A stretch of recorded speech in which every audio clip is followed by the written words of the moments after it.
there's no people waiting. So yeah, she like asked us what we're doing after we cross. We told her the truth, and she was like, "Yeah, technically this is, illegal. You're supposed to quarantine and blah blah blah." Well, this is on the record now, so It's on the I'm gonna record. send this. I'm gonna Hey, send this in to Trudeau. good thing it's not my parents. It's her parents. She got to deal with it. See ya. I'm I'm pretty just sure a passenger. you guys can split the $1 million up. Okay, Yeah, each. dude. I'll maybe I'll put in like 1/4. Those 4 passengers. One fourth is about right. 1/4 is a fortune. That's still quite a lot. That's gonna set the fire back for a couple of years. uh, are But you yeah, considering it? fire.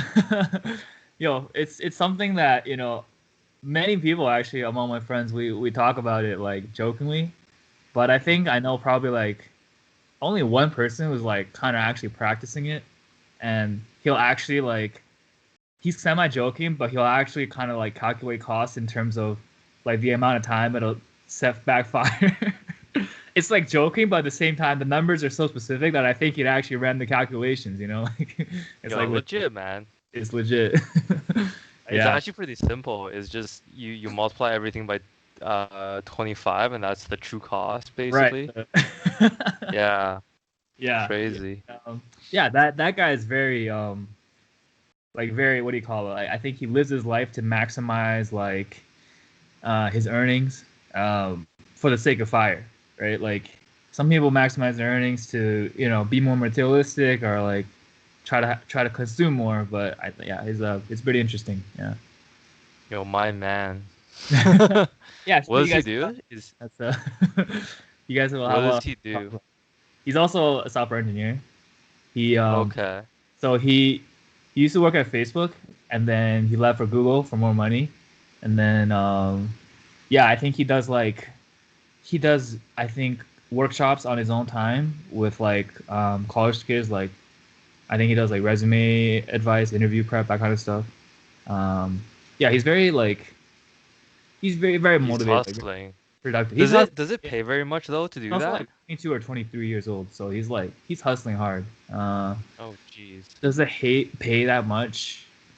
I mean, I wouldn't say it pays a lot, but it's just like I think it's like he's thinking of like I have this free time, I might as well try to make some money out of it. This is like the best way I know how, for now, kind of thing. See, that's kind of anti-fire, because fire is about like maximizing your enjoyment with time, right? But if you're gonna do like another job that doesn't pay very well, then it's kind of like it kind of Well, defeats the maybe for purpose, him it's like honestly. he likes the idea of like um I don't know, mentorship, or maybe he just likes keeping himself busy. Yeah, I think he's also like doing a master's like while he's working full time. So it's not just about fire, it's about like I guess it's about expanding his knowledge and also I don't know, moving up in his career, which I guess is related to fire, but I don't know. It all comes back Yeah. to it. Turns out it's all about fire He's after actually like extorting his clients for money. all. Yeah. He's like, I can build you a good resume, but you want a great resume for Yeah. like ten Yeah. dollars extra. Yeah. He also like I think he like he goes out, like Hinge or Tinder, like online dating, and he gets a lot of dates. And so we always joke like you should just do Tinder workshops instead. And then he was like, "Oh, yo, that's not a bad idea." I'm So sure yeah, that pays so well. there's something there. Do they pay a lot? I mean, I imagine they would. Like some Well, people. like just think about the market, right? Like just think about all those like all these people in tech that like have literally no social skills. Dude, it's true, man. And trust me, in Seattle, it's rough out there, dude. It's rough out there for guys and girls, actually. Both guys and girls complain how bad the dating pool is in Seattle. Wait, so how does that work? So for guys, I feel like it's a supply and demand thing. Like they're just, not as many girls, especially if you're Asian, you're into Asian girls. And in America, dude, like yellow fever is real, man. A lot of white dudes with Asian girls. A lot more than Canada, I feel like. Oh, Calgary is quite a lot too, actually. But yeah, there's quite a lot, and so I feel like if you're an Asian dude, even if you're just a dude, period, it's hard to find a girl, and like you said, tech dudes are kind of awkward to begin with already. So it's just the odds are stacked against them from the start, you know. And for girls, it's like girls hate tech dudes, man. Girls are like in Seattle. This is only true in like Seattle and probably the Bay Area, but they're like, I feel like here, you know, I could if I tell someone, oh, I work as a software dev like at Amazon, they'd be like, wow, that's so cool. Like, what do you do? And blah blah blah. In Seattle, they're like, oh my god, another guy from Amazon, dude. This is literally the 100th one. Like, get me out of here. You know, it's supply and demand again. It's just too many tech guys in Seattle. So what are they looking for? Girls, I mean, it all depends, right? But I feel like one trend I've seen is like tech guys, even though tech is a high earning field, tech guys are actually really cheap, like frugal, and I'm not sure My why. people. Like, just relative to like if like people in like finance or business or something, I find that like, when they earn a lot, they work hard, but they also like to enjoy life, right? They like to show how much they've earned, I think, you know. But tech guys, Yeah. it's like you earn a lot, and then what do you do on the weekend? You just like, yeah, I'll just play some games online with my friends, you know. I'll just like, I'll just hang out. I'll be low key. Like it's like very, yeah. I feel like tech guys like are not big spenders. We're just like, I I don't, don't know if that's them being cheap or that's because they don't have a life. it's probably related. It's probably related. Like, I think like maybe finance guys or like just other people who like when they get a paycheck, they're like, yo, it's time to celebrate, you know. Like, and then tech is just like, all right, that's just another, just another day. Like, I don't know why. But yeah, it's like so. I know some girls will complain like, oh yeah, like tech guys, they don't treat you to like they don't buy you dinner, they don't treat you to a nice thing, they don't take you out, and I'm like, well, I think that's actually fair. Yeah, like knowing what That is being cheap then. But we'll see who's laughing in like 30 years, man. dude, it's true. It's The true. tech guys will be all fire. Dude, when she's like 30 something, still, she's swiping on Tinder. We'll see who's Yeah. laughing. Yeah, no, But but actually, this reminds me of wait, sorry. This reminds me of what was it? I think I remember seeing this YouTube guy, like the tech lead. Have you oh heard my of god, that guy? watch the tech lead. Yeah, he's very popular. Dude, that guy is cheap as fuck. He's popular in like a funny way, in like a meme way amongst like software people because I mean his content is directly for people like us and like he started off kind of legit, but I think he became more and more of like a meme channel as time went on. Like he just became like he just started being like, oh yeah, I'm like I'm like a 10x engineer. Like I don't know if you saw his video on like how to be a 10x engineer, but it No, I haven't seen that many to be honest. I just know that he got fired, and now he just keeps on making videos where he's like, "As a millionaire." yeah, it just became a lot more like flex and clickbaity. He also did this workshop thing with another tech YouTuber, Joma, who like they ran this like thing. It's like interview prep, and I think they charged a ridiculous amount, like $1,000 to access it or something. But it turned out to be just like really easy to find material, like you could Google anywhere. So they probably made a good amount of money off that. So. Do you think that describes like the kind of tech atmosphere, like the tech environment, is sort of like all these entrepreneurs that are like trying to make a quick buck? Like what I Yeah, hear is that it's all about like you go in, it's like you just spend money like crazy, right? To like try to get like market share or whatever, and then like your company that's just burns out, it's never profitable. I see. I And see. it sounds like it's like very short-term focused rather than like long-term. Well, so you're talking about it from like a startup perspective, right? Like I if guess you so, to yeah. make a company in tech, this would be the best strategy. Um, and that has been the popular strategy. If you look at like recent successful unicorns like Lyft, Uber, Airbnb, right? Those companies did not make a cent for years, and they just relied on investor funding to like undercut taxi companies or hotels, whatever, right? To essentially gain market share. And it worked because they were growing so fast that, investors, people were like, we don't care if you're not making money. Like, just look at like you're gonna make taxis obsolete, right? Like that's huge. Like you're carving out a new market.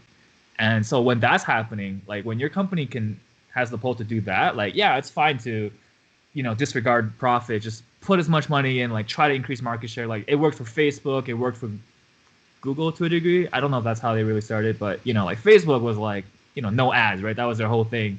And then boom, now, Yeah. yeah. So, that works, right? If you can reach critical mass, that works, and that like you'll see it like all the time. Like for example, like Spotify, Netflix, like they used to be a lot cheaper, right? Back when they first started out, and then once they achieve enough market share, that's when they can start, charging more, like changing the terms for their existing customers, that kind of stuff. It works, but it's hard to get there, which is why a lot of companies try to do that now to copy the successful ones, but they don't make it because like it's not easy to get like a dominant market share in any market, right? Like you have to be very successful, good, and lucky, I think, to pull that off nowadays. Right. Yeah. Like I've heard it being described as like, what was it, like premature ejaculation? Like these companies is just like all about the short term kind of thing. I think, Yeah. yeah, it's like you can kind of understand why some people would do that, right? Like they see what's successful, they try to emulate it. Yeah, I think it's true to a degree, like, but I think also that could be true in any field. Like if tech wasn't such a hot commodity right now, like whatever field it was, they're also gonna try to, like, there'll be people who will try to make a quick buck in anything, right? No matter Mm, what. that's true. Yeah. Another good example would be like the stock market. I'm hearing more and more people talk about stocks than ever before. Everyone is suddenly like a genius investor. Like, yo, trust me, buy this. Like, this is it. Like, this is gonna make us. Like, it's very people try to jump on the hype train. Like people try to Yeah. yeah, like they see some guy post on Wall Street Bets like how much money they made in like 2 days doing really really dumb stuff, and they're like, you know what? If they can do this, why can't I? So yeah, it's Wait, so have you been still doing that stuff like options and oh like a lot of trades? no, I definitely have become more and more passive, I think, because one main reason why was because like it's hard to be productive for work when you're being like trying to be actively trading, and that's why there are these things called day traders, because it is a full-time job if you want it to be, and it can be really stressful, right? So a lot of times it's just like you can make similar gains and stuff just by holding stocks, like recognizing what's going to be popular. Obviously you still have to get a bit of lucky and you have to put some time in, but like I think it's less stressful now. It's not as exciting because your charts don't go up like like it's more like or this, but it's better. It's better for my work productivity. But it's funny. I brought this up because how like our Calgary friends like Michael, Amir, like Ryan and them, they started talking about this like literally last week. And I don't know if you heard about Palantir, the company that like IPO'd recently, and it's been blowing up on the stock market. So right now they're all starting to read Wall Street Bets and like, oh my god, Palantir, like buy, buy, buy. Like I'm like, Well, wow. we've been talking about stocks every time I've been back in Calgary, right? Yeah, But yeah. Palantir, so that's like is that an enterprise company? Like So Palantir a is actually enterprise software company? they were a private company for a while. They were very like notorious within the tech community because like what they did was very secretive, first of all. They basically they work in like data collection and like pattern recognition, I think, or recognition, sorry. And like they try to pick out trends and like anomalies. And so their data is actually used by the government. Like CIA has contract with Palantir, I believe. And so they're very classified work, what they do, right? People like they're very mysterious and they're very hyped because of that. But for a while, Palantir had a very, very like what's the word, like just terrible recruiting process. I heard like interviewers would ghost like the interviewees like without rescheduling, without like no heads up and stuff, and it was just a mess. So this company has been around for a while. I think they just recently IPO'd, and then yeah, the Wall Street Bets hype train picked it up. I think it was IPO'd at like $5. It's like 20 something now, almost 30. And so yeah, it's like huge hype. All of Wall Street Bets is behind it. All the Calgary boys are behind it. They're all in, dude. To the moon, as they say. To the moon. Wow, that's Yeah, crazy. So has any of these ever failed? Like these of Wall Street course, bet stuff? of course, man. Like, and when it fails, like they also celebrate it.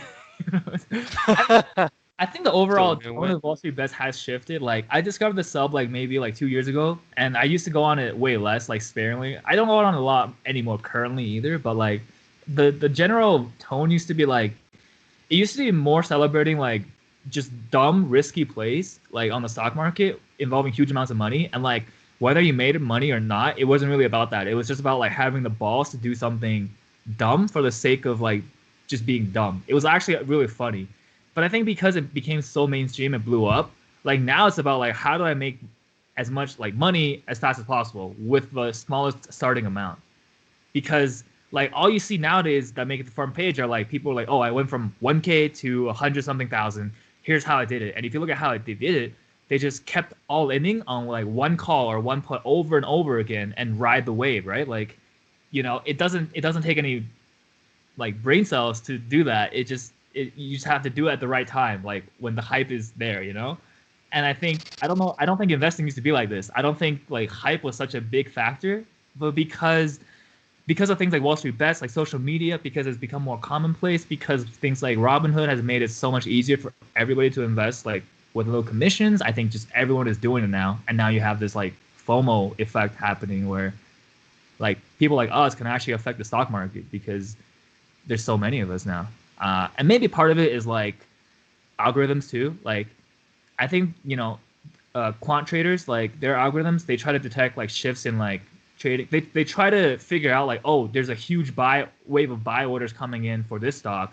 Let's jump on that train, right? That's the whole point of algorithm, is to like detect the trends right when they happen and then jump on it first so that yeah, they make profit.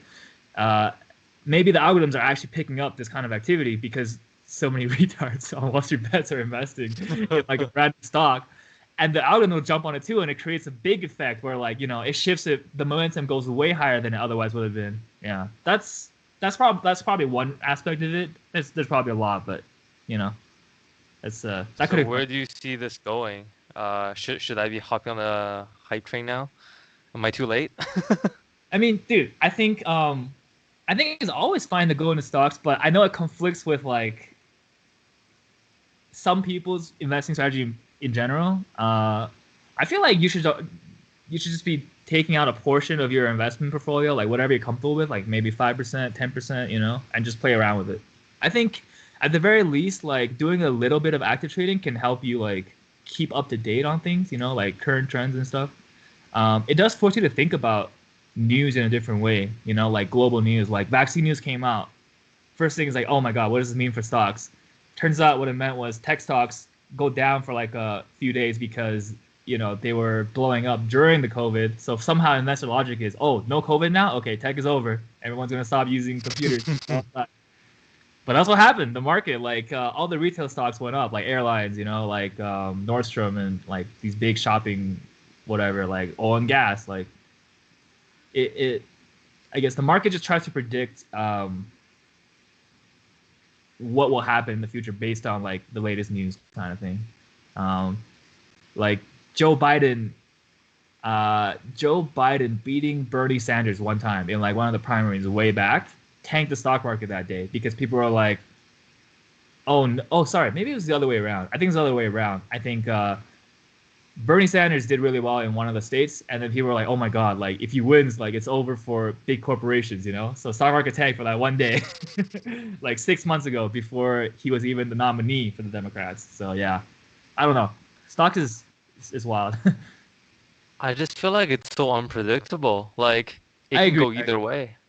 And I think Yeah, there's also a lot of hindsight analysis involved, right? Like it's easy to try to explain why a stock went up or down after it happened. But like when it's happened, just exactly. like what is going on, right? Like why are you dropping? And usually it's right after you buy, like why are you going down now? I don't know. It's yeah, it's I would say it's a hobby, right? It's leave it at that. Like put a little bit of time into it, like, and then leave it at that. Don't make it your life. Don't stress over it. You'll be a lot happier. So you're a lot more focused on your work now? Well, that was the case for a while, but lately I've been a bit more slack in work because mainly because my Dude, Jeff Bezos is listening, man. Be careful what you say. shit, you're right, man. He probably yeah, he it is my work laptop, so he probably could listen. Oh my god, yeah. No, I think it's been more chill at work, the pace overall, because we our project was gonna launch in October. This was like our year long like big feature, big goal for our team, right? And because of some dependency team issues, we had to delay to December, and then just like about 2 weeks ago, we found out we had to delay even more to like March.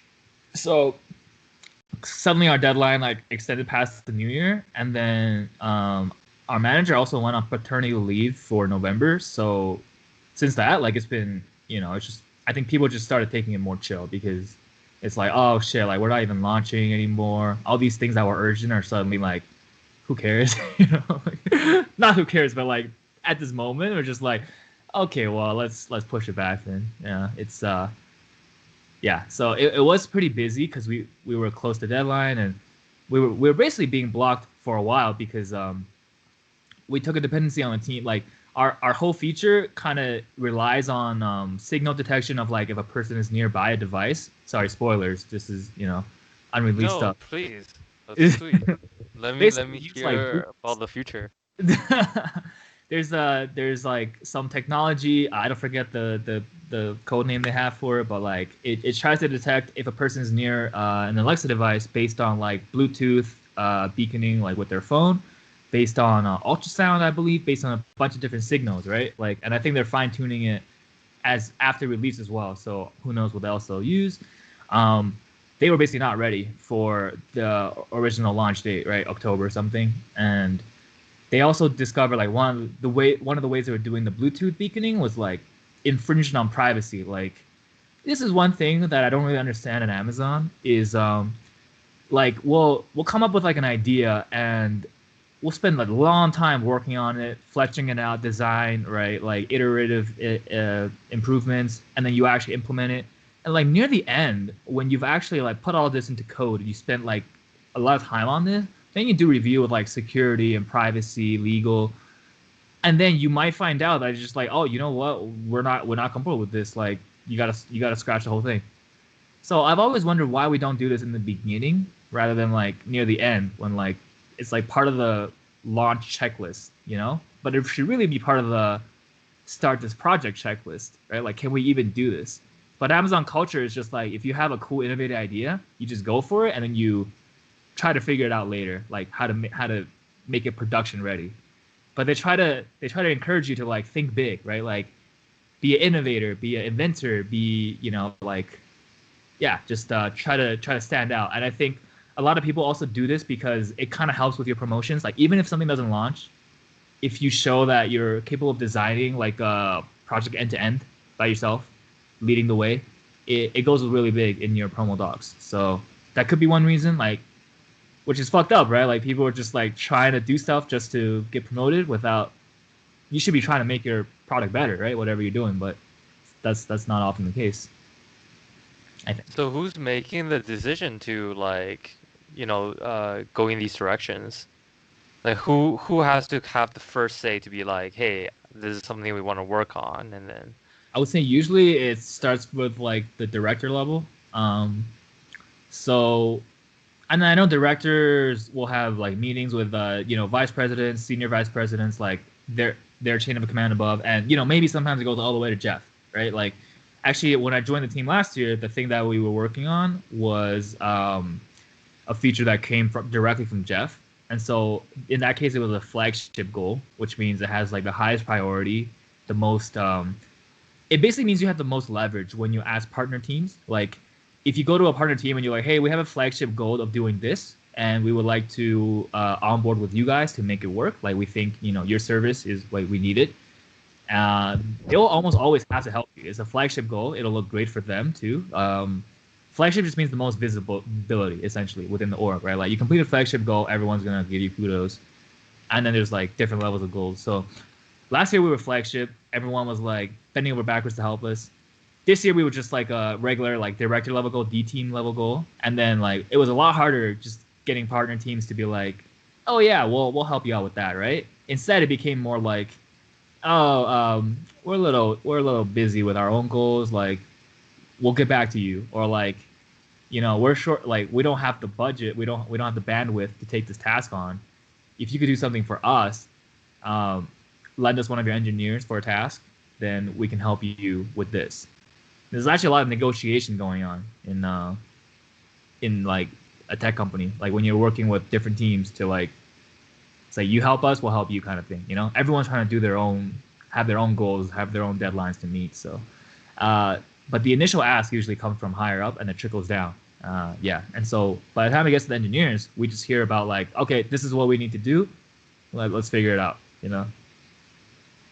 Do you have any aspirations to become like a director or something like that? I think management would be personally better suited for me in the long run. Just because, like, as an engineer, it does feel frustrating sometimes to feel like you have not that much input in the product, but at the same time, you're like the one who's working the most closely with the product, right? You're the one who's actually designing the details of how the product will work. And a lot of times there's a disconnect between the engineers and the business side where like the business side just thinks about like the whole picture. They just think like we need this to do that. But they don't think about how is this going to do that? Like what is going on inside this that will make it achieve that, right? Like and so when engineers say like, oh, this may not be feasible, this may be too expensive, this may be too slow, blah blah blah, something like that, business people don't understand. They're like, I think they hear excuses, So it can be stressful sometimes to. uh, that's not all the time though. I think like you'll work with project managers who have a development background as well, so they do understand, like why something can't work if you tell them. But overall, it just feels like, oh, I could be having more input into the product. I think like I could be having more influence. Yeah, even though I'm the one who's like uh, building the product, so to speak, like implementing it, doesn't feel like I'm actually having that much input. And I think engineering in general can be just a little stressful. Like, it's mentally tiring. I think you've brought this up before when you've coded, right? Like in your own time, and it's like you need to take breaks. Like it's yeah. Overall, the amount of hours doesn't feel long, but it adds up, right? At the end of the day, you feel pretty tired. It can be stressful, like especially when you have a bug and you're just it takes forever to find, and like that the end result is that no one's gonna know that you spent like an hour on this silly little bug. There's no point in explaining to it. It happens to everybody. You just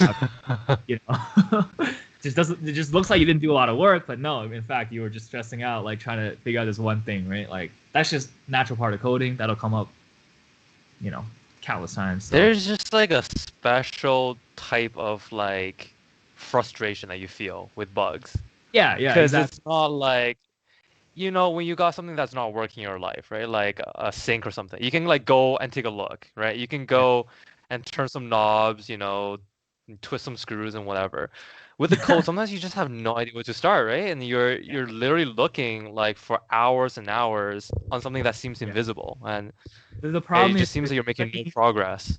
too many different things to check when it comes to coding, and like the more complex your project, like the thing is like you could have bugs that are caused by another package that like a dependency package that like you're not even aware had a change, right? Like so it's like someone else made a change and it ended up affecting like your work stream, and so that's actually really common, and yeah, it's unavoidable, especially in like larger companies.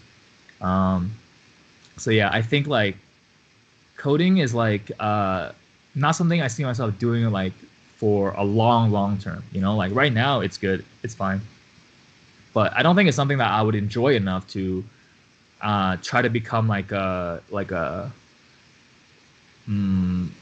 tech lead at that, so to speak, right? Like I think I only enjoy the engineering aspect to a certain degree, and I'm becoming more and more interested in like the actual like business side of the product, because at the end of the day, that's what gets noticed, right? That's what gets talked about. That's what users end up experiencing. So yeah. So are there particular things you want to work on? Like, do you see yourself staying at Amazon working on, are you still working on Alexa?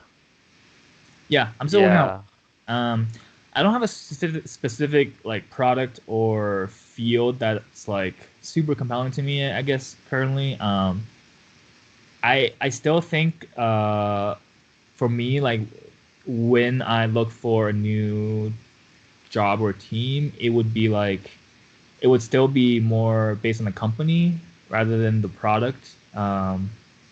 I would like because things like obviously salary, but like working conditions and work like culture and stuff. Like I think that really matters.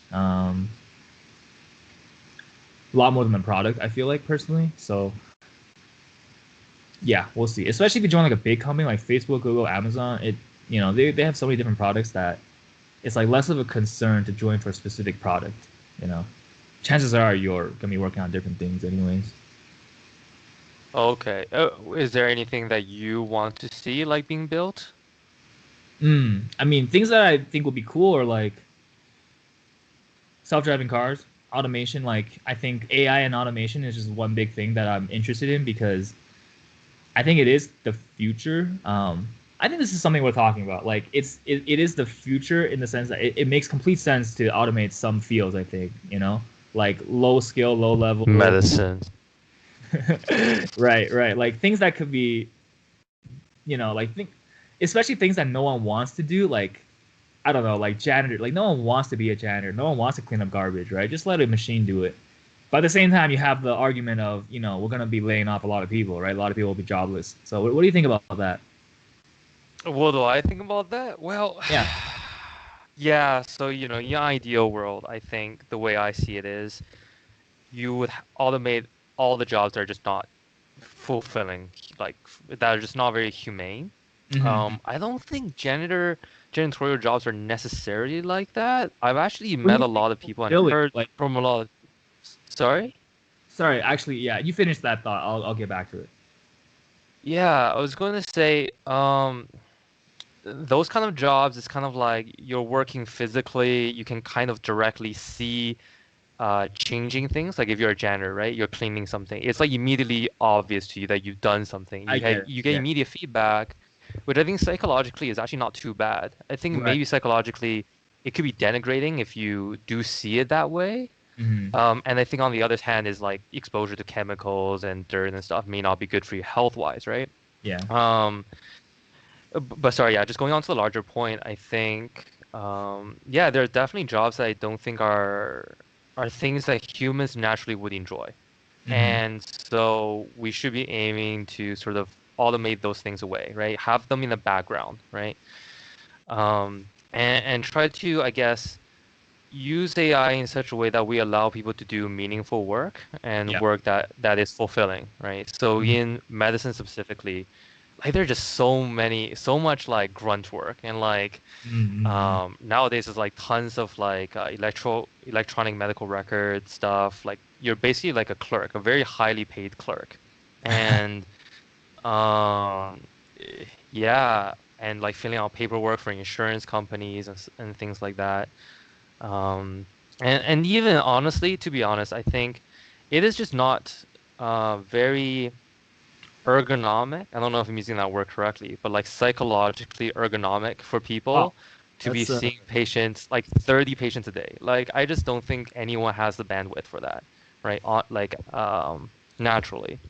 yeah. What I see though is that AI is just being used in like some very not like many not very productive ways right now, I think. Like, and I think there's a lot of hype around it. Um, and some people are just trying to make a quick buck, right? Like, yeah, sorry, I don't have a very well formed thought on this. I'll give you one anecdote though is so a few years ago I started after I graduated from my stats degree, I worked for this lung cancer research group and they had this database of like lung cancer patients, all their clinical data, and they were trying to do research on that. And before I had gotten there, they actually hired this AI startup in Calgary. So already it's kind of suspicious, right? AI startup in Calgary. Um, Wow. Never heard of and that combination before. yeah, so I I got there, and a couple of months in, my boss was like, "Hey, you want to come to this meeting we're gonna have with them, where they're gonna show us some of the work they've done, Right. right? And you understand some AI stuff, right? And you understand some healthcare stuff. I think it'd be really great if you can, try to bridge the gap between our two groups." And I Right. get there, and they're presenting what they've done, and dude, it was all bullshit. Like they were basically leading my boss by the nose, man. Like Really? it's like it's it was just such amateur work. Like Oh, oh so my. many mistakes. Um, it basically could do nothing because here's what they did, right? For one example, is they try to do supervised learning where they try to predict a certain label on the patient. For example, whether they had this type of cancer or that type of cancer, or like whether or not they were going to get needing this treatment or that treatment. Right. And you know what they did? They put those targets as features in the training.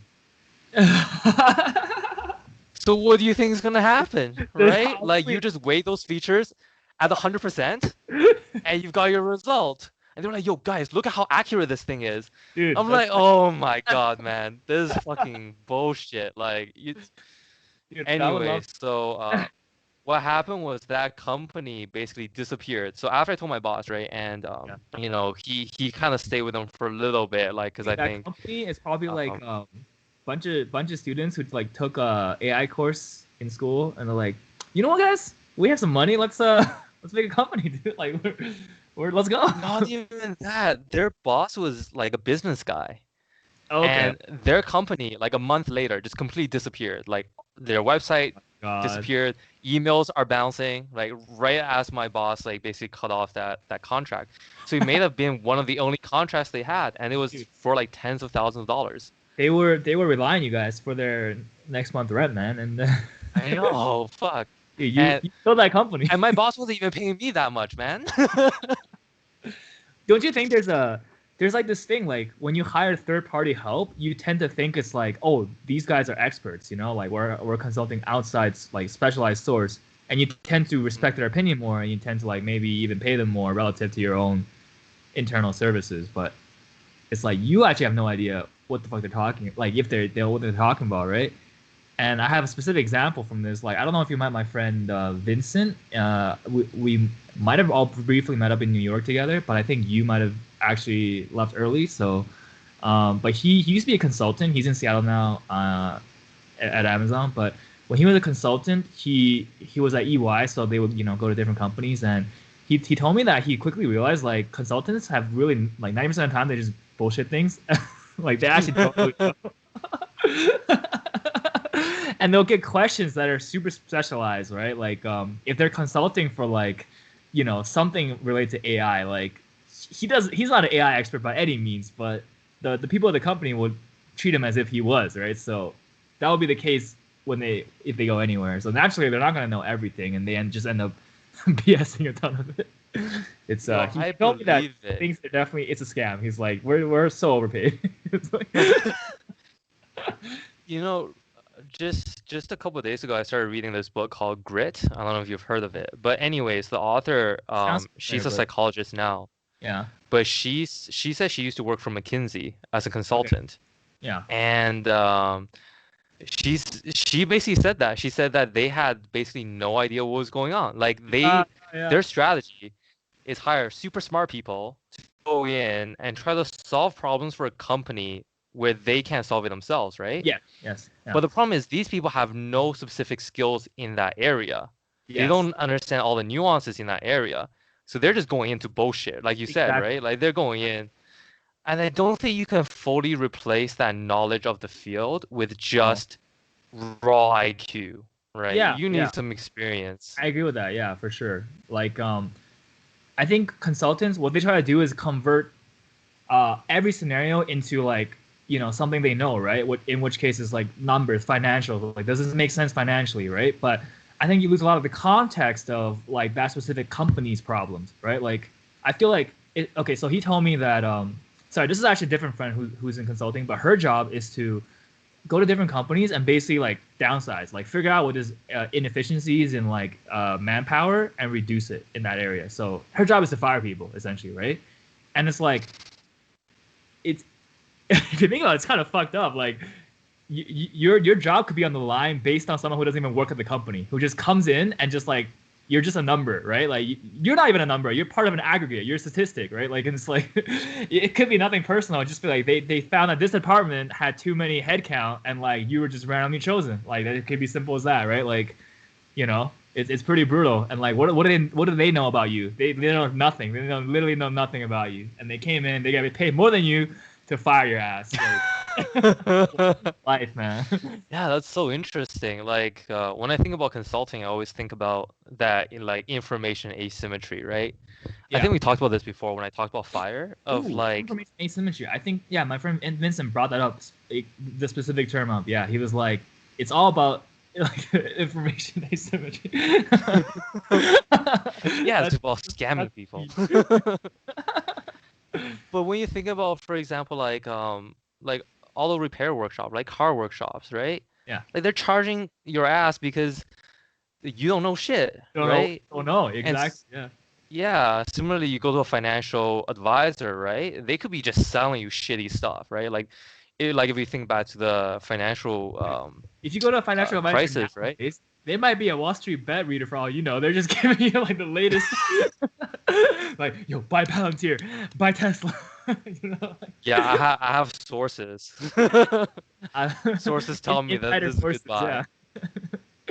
And they just show you like the gains and of Wall Street bets. Like, look at how much I made. And in some ways, it's true in medicine too, in healthcare, and that's why I think, healthcare should eventually be automated because, like, your doctor obviously knows more than you, right? Right? And so you have to go in trusting them, right? You have to go in trusting what they're going to say is going to make you better, right?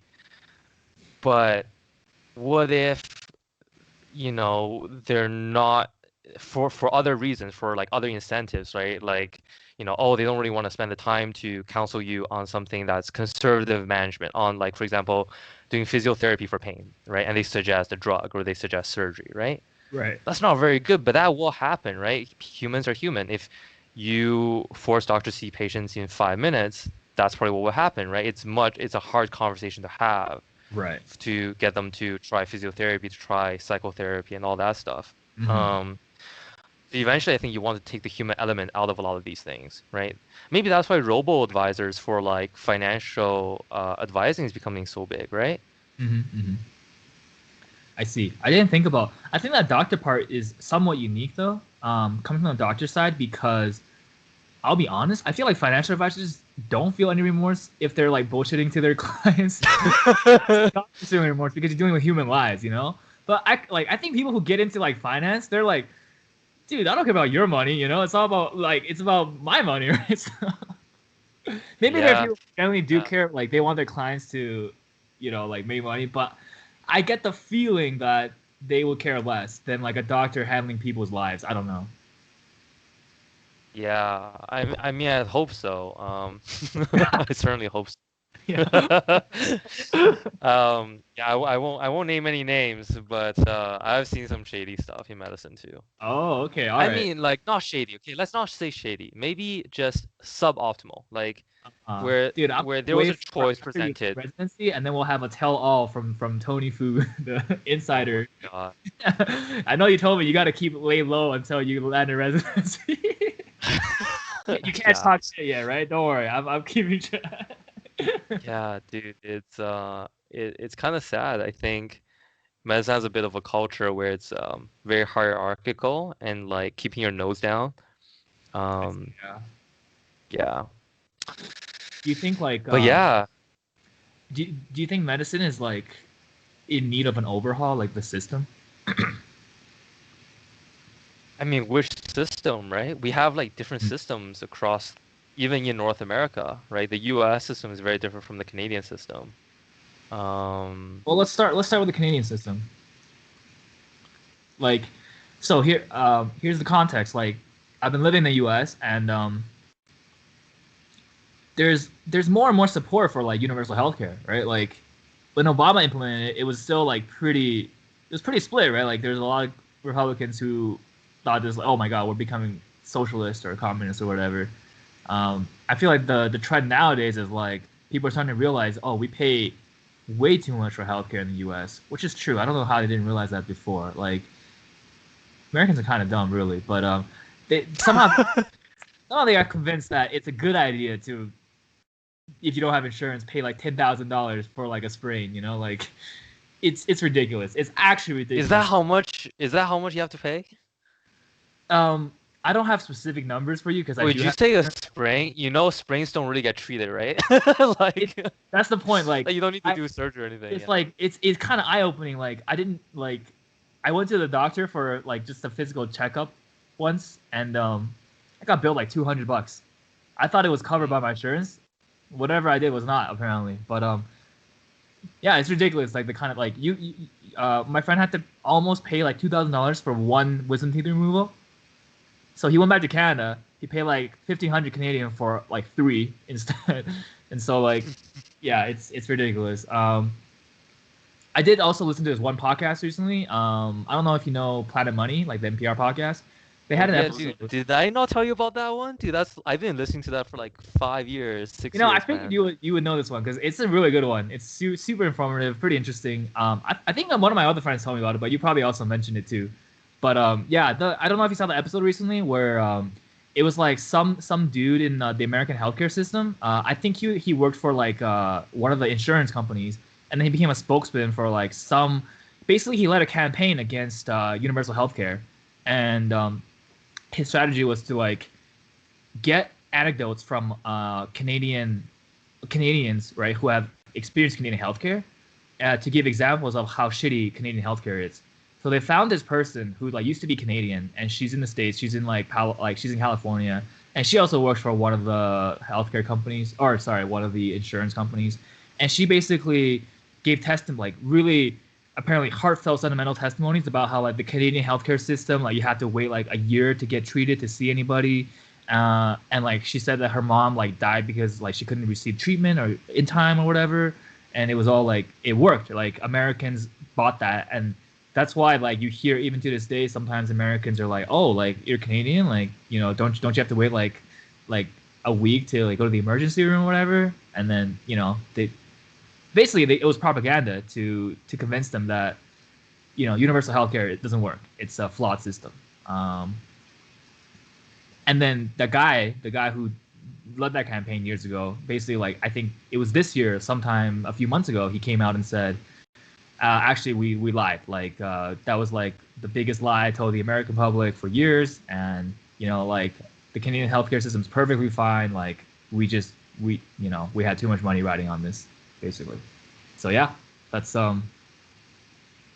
Yeah, I remember that episode. So yeah. I watched that too, but I don't remember as many details as you did for sure. I do remember, yeah, there's a guy working for Yeah. working for an insurance company, did all the propaganda, advertising stuff Right. against the Canadian system. I would say the Canadian system is far from being perfectly fine. Sure. Well, ask you I like, do mean, you all think systems have healthcare should flaws. be privatized? Period. Do I think it should be privatized or public, period, eh? Yeah. Man, that's hard to answer. Because So I'm from guessing there's a lot what of flaws I've in. read, Yeah. Go on. yeah, from what I've read and heard, I'd say a private system with good regulations and incentives should do better than a public system. Okay. And the American system just has a lot of regulatory issues from what I see. Where there was this really good book I read recently called The Price We Pay, and it's by a surgeon at Johns Hopkins, and he does a lot of like research in this area now.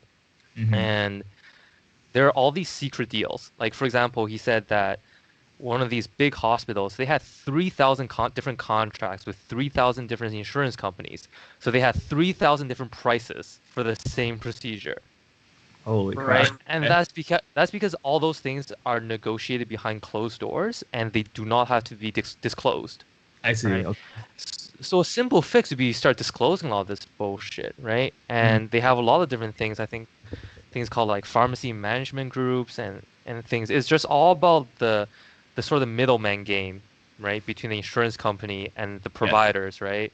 Yeah. And if you think about the middleman, they have incentive to draw out money from both sides. Of course. They want the patients to pay more, and they want to not pay as much to the hospitals, Right. Right. right? Which they if they actually serve the good purpose of like coordinating the care a lot better, right? Like, for example, Amazon is kind of like a middleman, right? Where you're matching buyers and sellers, Yeah. right? Or like Yeah. Uber is kind of like a middleman, right? Hmm.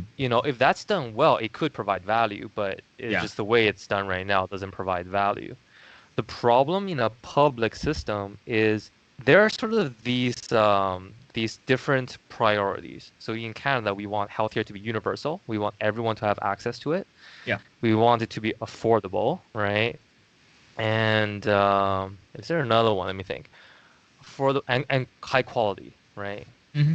And bro, you can't have all, right? Like it just doesn't make any sense, right? So so if you want good quality, you want everyone to be able to access it, you're gonna have to pay for that, right?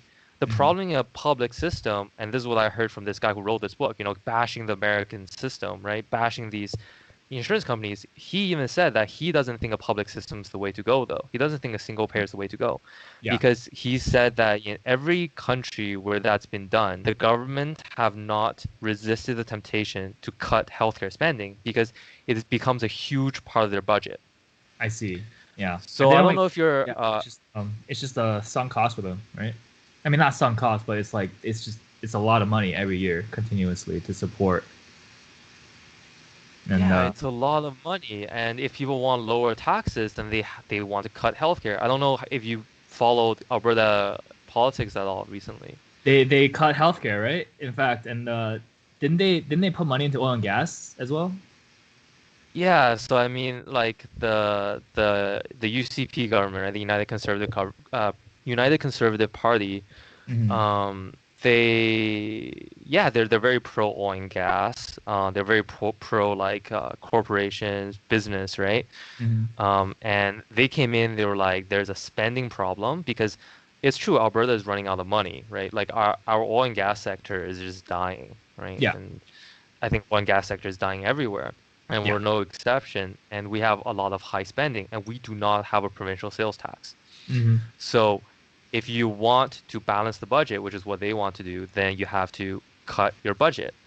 And they go in, they look at it, and they say like, I think something like 40% of the budget is tied into healthcare. Right. And so for them, they're like, of course, we're gonna have to cut it, right? If we want to balance the budget, we have to cut it, right? Yeah. And so I've heard, and I'm not sure 100% if this is true, but I've heard from books and stuff that um, the British system, the NIH, no, Yeah. sorry, isn't that NHS, the NHS, the National Health Service or National. whatever? Yeah. Um, they're pretty dilapidated. Like they because of all these cuts, right, over the many years that the British healthcare system has been going, Hmm. they do not have all the like greatest technology. Their workers are not as well paid, and you get like really long wait times, just like we do in Canada for services, right? Hmm. So it's definitely not perfect. It's just something you have to try to balance, right? Like between universality, quality, and affordability. There is this interesting case actually I've heard recently of Taiwan where they spend very little money on healthcare, Hmm. and they have great kind of like patient satisfaction. Like the patients there like are very healthy, they're very happy. Hmm. And what they found was that the doctors there had the worst quality of life of like all doctors in the world kind of thing. Like Oh, they're just super burned out, they're working super hard, not very well paid, right? So geez. something has to give It's in someone has to these give. Right. systems. Right. Something has to give. I think the Um. American system maybe has like a private system maybe have the opportunity to grow into something that could satisfy all those criteria, right? Right. Right. Through like, capitalism, innovation, and things like that, right? I think it has potential. It's definitely not there, but like public system do have its own shortfalls. Right. Okay. I see. I see where you're getting at now, and that's why. That's why earlier you were suggesting that AI like like doctors could be something to cut out by AI. Is where you were going with that, right? Because you were saying like something has to give in an ideal world. Just let the doctors give, and then the patients are happy. Is that what you meant? Um, Not exactly. Okay. I think, how would I put it? Yeah, I think there is like heavy burnout right now in medicine among doctors. Um, and so if we can design an AI system, it's not so much to be like, oh, these doctors, cost so much, we should just take them out of the equation kind of thing. It's more for the doctors, honestly. It's like Make your then we job don't more. have to ha Yeah. yeah, make your job easier, or we don't need people then to suffer through this, right? And we still be able to help people. Like I think the What would a ideal doctor do in doctor, that case? Like let's say AI can replace diagnosing a patient. Like they can walk in, like there's like a machine that like takes a bunch of inputs and like can determine to like high accuracy what the issue is. Then what would the doctor's job be in that case? yeah, great question. I think what a lot of people are saying right now is that the doctor would still be kind of like the human face behind it. So maybe Mhm. the doctor can consult the machine or whatever, I think that's important maybe make his diagnosis better. for sure. Yeah, and then be able to go to the patient and like give the news or give the consult and Yeah. stuff. I Yeah. think that's pretty good. Ultimately, what I want to see um, is for these gains in productivity to not be to not then up drive up speed in a way. Like here's how I was explaining it, right? It's like let's say before there were factories, you could like back when they had like the loom and shit at home, right? They could like Mhm. make a piece of clothing in one day, right? Yeah. And then you get the loom and like let's say now you can make 20 pieces of clothing in one day, right? Rather than spending an hour each day to make one piece of clothes and be happy with that, what people end up doing, right, is they still work all fucking day and they make 20 pieces of clothing, right? Yeah. And eventually the competition drives down cost, drives down prices, and they're still getting paid essentially the same, right? And I think that's what we've seen is in like almost all sectors of the world, I think, is our laborers, they are working harder and harder for the same amount of pay, Mhm. even though efficiency have gone up. And I Right. do not want to see that. Like Mhm. I want to see AI being done in such a way where not just in medicine, but in all sectors Mhm. where the workers are then allowed to take more fucking time off, right? Right. Right. And to enjoy their work, right? Like let's say we have AI and it helps, let's say doctors make a diagnosis, right? So let's say before it takes them 5 minutes, now it takes them 1 minute or something, right? I want to see them being able to benefit from that 4 minutes, right? And being able to take some time off between patients, right? Being able to see less patients in a day.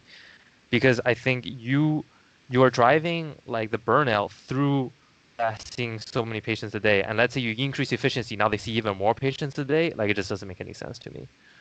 Um, Do you yeah, it's kind do you of think a that oh it'll actually technocratic utopia, I guess. yeah. But sorry, I can think you repeat I think that? in an ideal world that would be great. I think Mm, when it comes time for people to like look at this and like think, is this worth investing money to? It will be pitched as something to make um, seeing patients faster, more efficient, right? It'll be pitched mm-hmm. as um, the churn rate for each patient is going to be faster, which allows us to take in more patients, which drives up profit. I think that's how it'll be pitched. Because I think Yeah. ultimately AI is the way it expands is going to be through profit potential, like monetization, right? Like how can we make money off this? Which is true for every technology, like we all say it's for improving the world, but let's face it, like if there wasn't money involved, people would care a lot less. So Mm-hmm.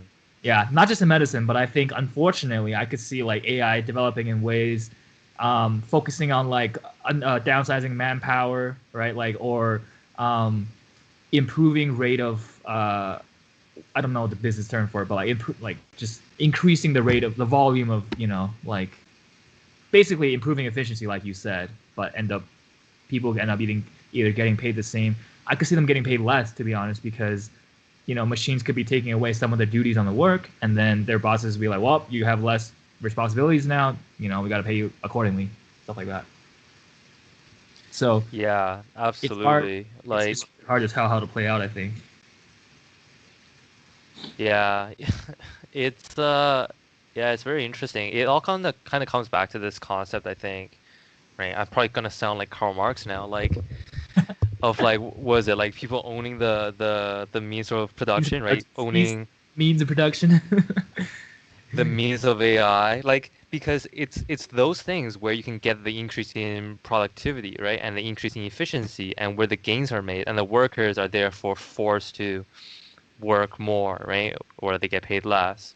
Yeah, Um, and I'm trying to hedge by investing in the stock market, right? So I own a piece of the means production, right? So that's right. I That's am right. both in the labor market as well as I'm in the kind That, of capital market, right? there you go. There you go. Yeah. Dude, let's do some Yeah. research on some new AI startups, and let's make. It's time to become some angel investors, man. Let's lose our money to a shitty AI startup. Yo, let me grab a few people from my stats class. We'll start a Yeah. company and then.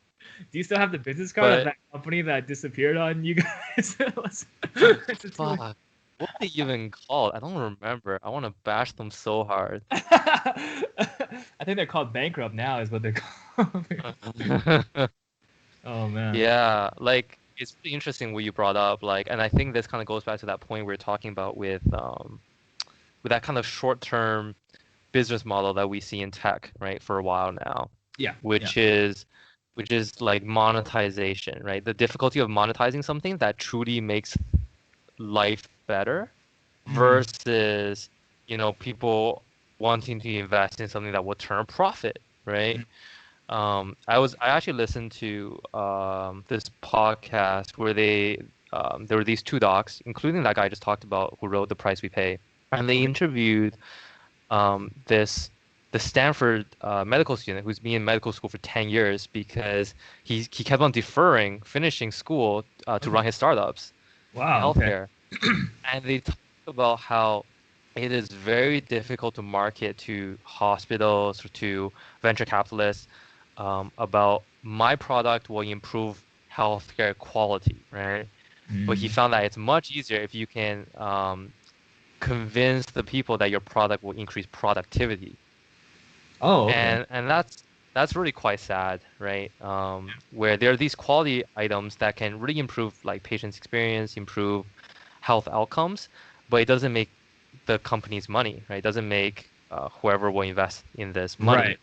Yeah. That's There were not a what I'm looking for. couple, yeah, there were a couple of examples that I heard from that podcast. One was this pediatrician, I think, had made this little thing, this little bee thing that you can put on like a kid when they're getting a needle, and the bee will like both it will get cold and it will like emit like a vibration. And basically those things will stimulate the nerves so that it blocks out the pain signal when the kid has to get a needle poke, I see. Yeah. right? Yeah.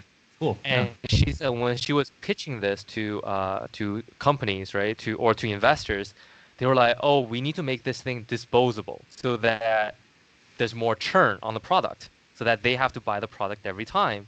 And that way we can make money." And she was like, well, no, I don't want to make this disposable. And they were like, well, we don't want to invest in you.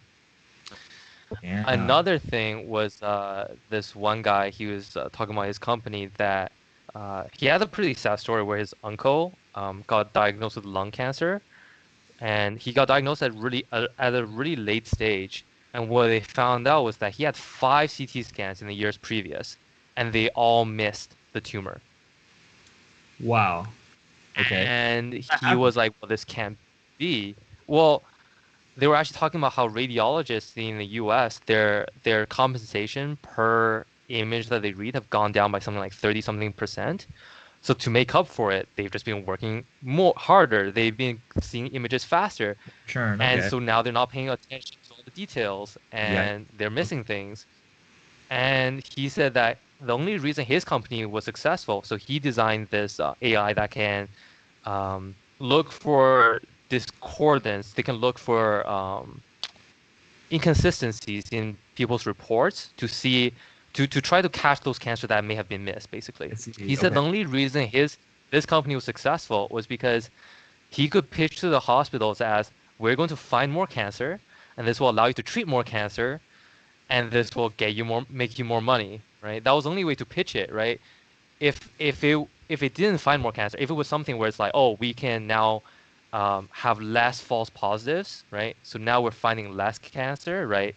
Mhm. Then that would not have gone off the ground. And Wow. that That's to me pretty is just kind scary. of sad, right? That's sad and scary, I think. Yeah. But Damn. that is sort of the reality of like I guess the venture capital world right now. Yeah, yeah, true. Have you heard of hmm um K drama called Startup? I've been seeing that on Facebook. Yeah, There it's there've been popular all right. these memes on fellow Asian trades. That's right. Yeah, yeah. It's a K drama that I've been following actually, and it's it does touch on like these problems that we actually talked about like briefly. I wouldn't say it's the focus of the show, but it does kind of paint you the idea like, you know, it is first and foremost about profit. Like for that's what it comes down to, especially when it comes to the investing side, right? Like um there is kind of a theme of like helping the world versus like profitability when it comes to your company in the show, and yeah, they have like a pretty good real life example of it. I guess I'm not real life, but like pretty good example of it. Um, Obviously, the show is gonna paint the like help make the world better in a more positive light, but in the real world, it's the money talks, right? It's it is what it is. So do you see many kind of like idealistic kids in tech? Because I mean, imagine all these tech kids must be really young, right? So Mm, are there a lot of them that are idealistic, like they're gonna change the world, they're not just in it for the money? absolutely, yeah. Um, like if you were to talk to someone in school who was interested in like pursuing a startup, um, I'm sure they believe 1,000% like what they're doing is, like trying to help make the world a better place.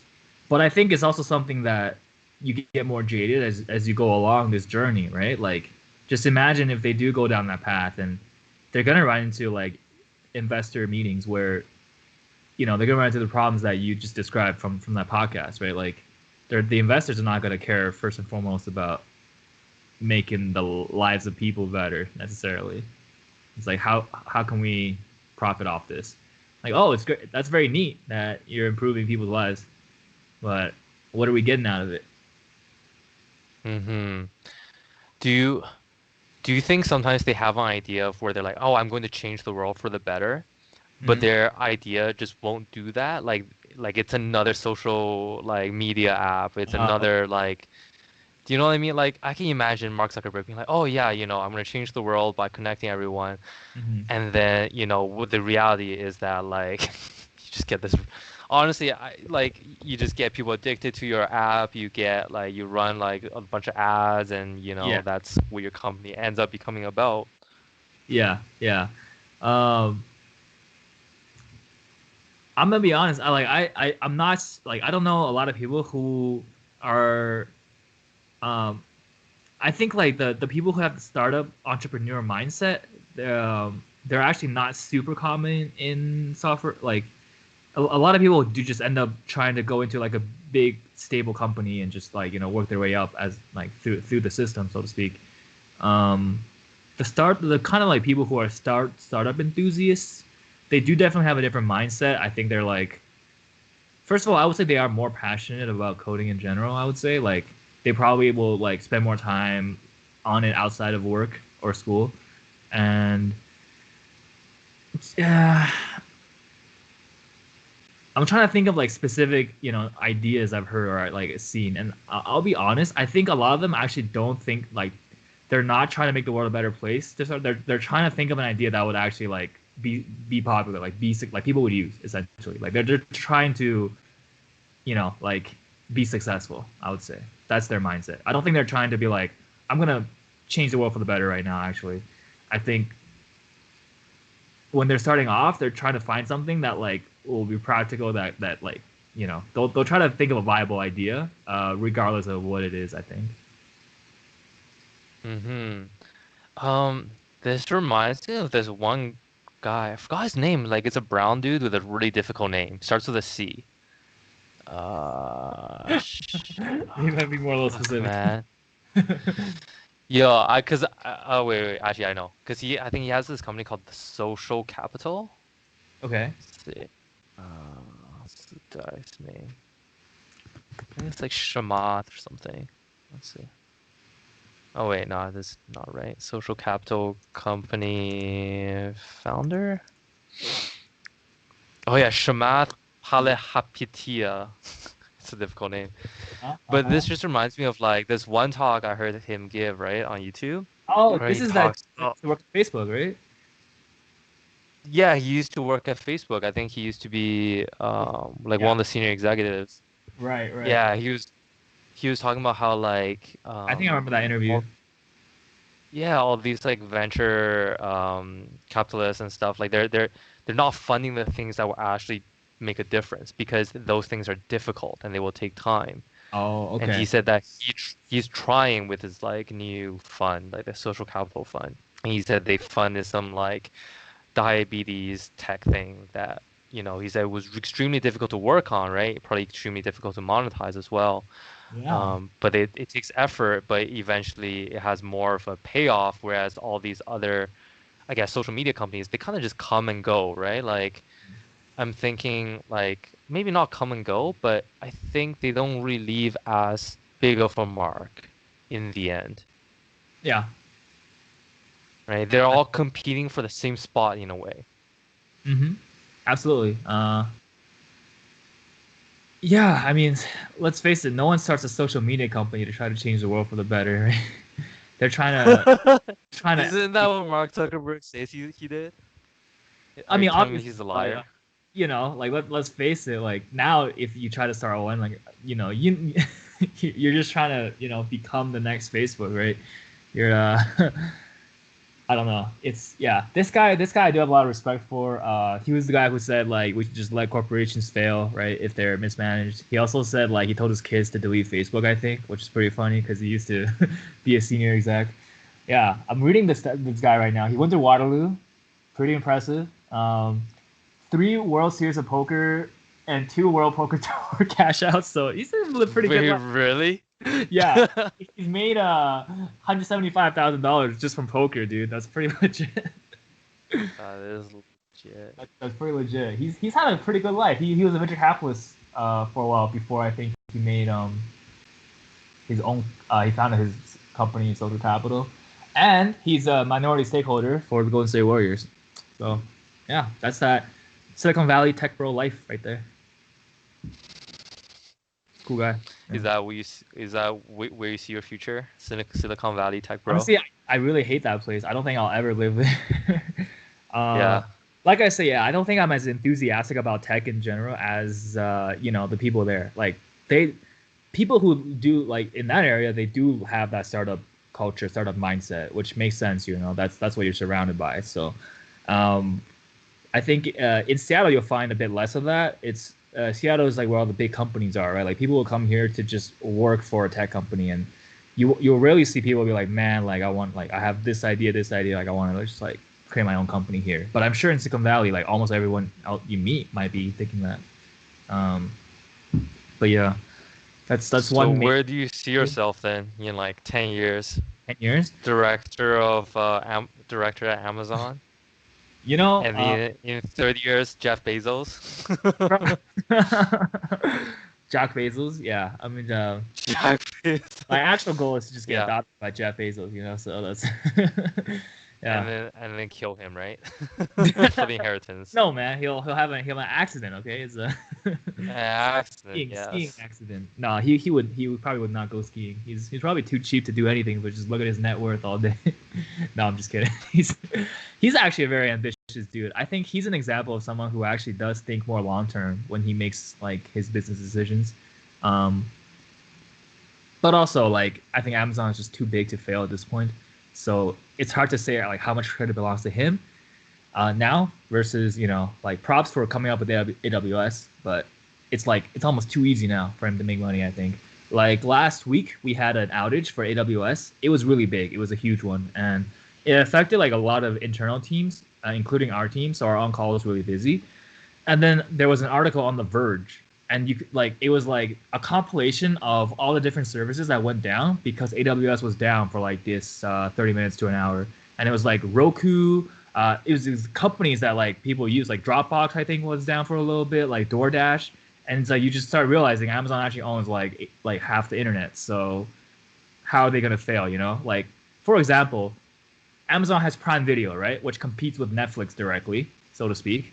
Um, Netflix is hosted on AWS, so you know Netflix is paying their direct competitor just to run their service. If you think about it, right? Like same with Dropbox. Dropbox is actually AWS reskinned as a file storage, solution, and so it's like the bigger these companies become, in a way, like the bigger AWS like Amazon becomes, right? Like it's all trickling back down to Jeff Bezos in some way. So yeah, it's pretty scary, I think, in terms of like if you look on the outside, how does this company fail? Like there's just no way. Like it's too big, you know. It's really scary. But I don't think I'll stay Maybe at you this can company. bring it down from the inside. Inside. Oh yeah, it's gonna take more than me though. I think it's gonna. Inside job, man.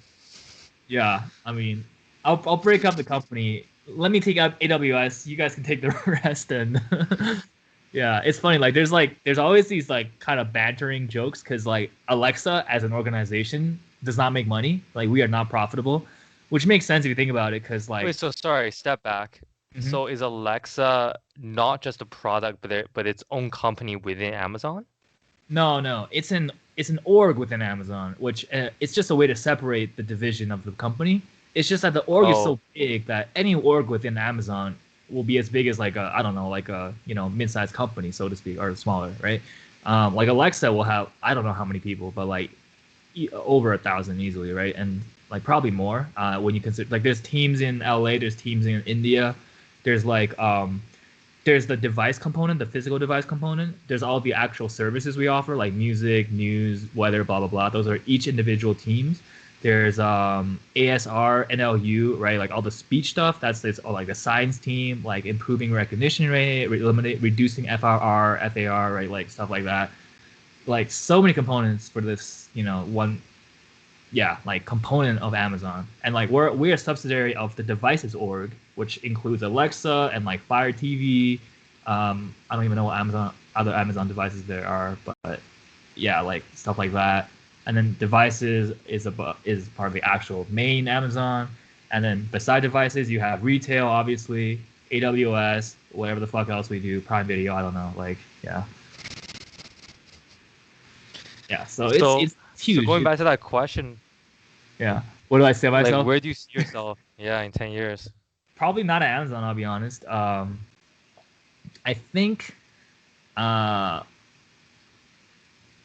okay, work wise, I think hopefully I'll be in management or product management, like something where I can influence the business side more, I think.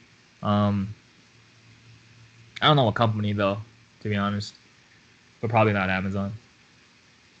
I want So more. you're more, is your mindset more like this is the position I want and like it doesn't matter as much which company I work for? Like it's Yeah. more that this is the role I want to play? Like Yeah, I could would be say like Pornhub. like I mean, obviously like the company should be hopefully somewhat reputable, like you know what, Yo, Pornhub's a good company, Pornhub's why not? reputable. It's like the third biggest, like they get like the probably the most traffic in the world, so. Also, like actually apparently porn websites are usually ahead of the game when it comes to like video features. They tend to be more like uh experimental, I guess, versus like, I don't know, YouTube or like That's a good word. like yeah, they got to handle huge traffic loads, man, like huge Huge. right. Yeah, huge. So many puns you can make. Yeah, no, but yeah, I don't think I necessarily have a lot of company loyalty. Like, I don't think I've seen one company that has stood out to me. Like, wow, like I aspire to work here. It used to be Google. I think I used to really think like, oh, Google is so like what a great company, right? The more I read about it, the more like cool it is. But then once you start hearing stories from people that work there, and this is probably the case for most companies, you start realizing it's not all, sunshine and butterflies. They have their own issues. Yeah, like no company's perfect. So just like try to look out for yourself, right? And try to be happy, I guess. Mm. So, so do you ever see yourself maybe starting your own company? Like, if you have any ideas? Yeah, I don't know, man. It feels very exhausting to run a startup. Mm-hmm. Like the perks of being at a big company is you don't have to it's stable, right? You don't have to worry about am I gonna be able to pay my employees the next month or like I gotta yeah, it's stressful, but I'm sure it's rewarding. I don't think I personally have the drive for it. Or if I did join a startup, it probably would not be as the CEO. Uh, like I feel like that's a lot of pressure. Some people thrive in that, and I think it takes a specific kind of person to be good at that. I don't know if that's me, so I wouldn't be opposed to joining a startup if I actually it's something that I do really believe in. Um, and I wouldn't necessarily join it because it makes the world a better place. I just have to think that it'll take off. I'll be honest. It's it's I'll be honest. It's like I haven't come across something that makes me like wow. Like I would quit my job to help you achieve this. You know I what I will mean? be poor to work there. Yeah, that's essentially the trade-off you're making. So you have to be passionate to join a startup. You got to really believe in either the people that are in charge or the product itself. Yeah, that's true. Is that something you Um, thought about? I mean, I think about it sometimes, but maybe not in so much of a startup way, and maybe that's where I'll go. But the way I see it is, I want to do clinical medicine for a number of years, and I Hmm. probably want to start winding it down into something more administrative or like as an entrepreneur. And the reason for that is one I kind of mentioned is I don't think it's sustainable to see 30 patients a day and not burn out. Like I just haven't seen that really work for people. Sure, So sure. I don't mind seeing patients like one day a week, right? And still make a difference and like take the time. And then using that rest of the time to maybe build something, that's going to last. Because I think one of the difficulties in clinical medicine is probably you're helping people, but like one person you help, another one crops up, right? Every day, Yeah. another person gets sick, right? Whereas if you can do something, build something that will kind of last, then you might actually be able to make a bigger difference rather than just kind of churn through people, right? You might be able to make a difference on not just that one patient, but tens of thousands or millions, hopefully. Right. We'll see. The thing is, I think I don't care about making a ton of money. Like, right, like I said, like the fire thing. I think it's kind of unfortunate that it's like financial independence retire early. Hmm. Because I think it's not necessarily retire early. So like because the way I got into it was through this blog called like Mr. Money Mustache, and the guy like You when told me he about it. when I've been he reading him since you told me about it. Yeah. Yeah, like when he did fire, he immediately started a house building company, right? Like construction Right. build like company. You wouldn't really call that retirement, but to him Oh, is retirement because he's doing something that he enjoys that gives him meaning, right? And I think for me it's the same way. Like once I have enough money, what I want to do is just do something meaningful and not is retirement necessarily from bump like the corporate around. grind, right? Like it's retirement from having to work a job, but like this doesn't mean you have to stop. I guess. Yeah. Yeah, exactly. Like as long as I still enjoy it, For you, it's more the which I financial hope I still. aspect. It gives you the freedom to pursue your actual passions, right? Yeah, exactly. I wouldn't necessarily want to take that risk when I'm like 35, for example, right? Because Right. one, I'll be 2 years out of residency only. I'll probably still be in debt. Um, yeah, like, and that's the reason, right? Like, is at that point, there's not enough financial stability for me. Whereas I think as I get older, then that becomes more and more of a realistic thing to do. Achievable. Yeah. Okay. Yeah, Okay. That's totally yeah. fine. Hmm. Unfortunately, yeah. I don't think I've thought about like what's an idea that I would love to just like quit my job for years down the line. Um, yeah, I wonder if it's just like I don't have the passion for that kind of thing, or I just never put the time and thought into it. Uh, you know, but Do you think you still want to be, let's say you have, because we're 28 right now, right? And you're already working and you're already at like a pretty good company. So I'm assuming you're making good money. So suppose you're 50 now, right? mhm. And you've been working another 22 years, right? And by now, theoretically, you would have earned like a million, 2 million, $3 million, right? Sure, sure. Like let's say money's not. Overall, right? Right? And let's say, money's not really as much of an issue unless you really let your expenses go wild, which I've seen, Which is right? possible. But Yeah. yeah, which is totally possible. But let's suppose you're able to not spend that much money. And I don't think spending that much money is necessarily going to make you happier, right?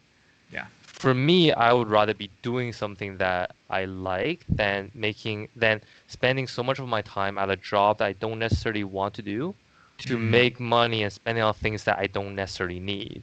I Yeah, think okay. this is something from Fight Club, man. Like I think they said, didn't you say this in Yeah. Fight Club, Tyler Durden?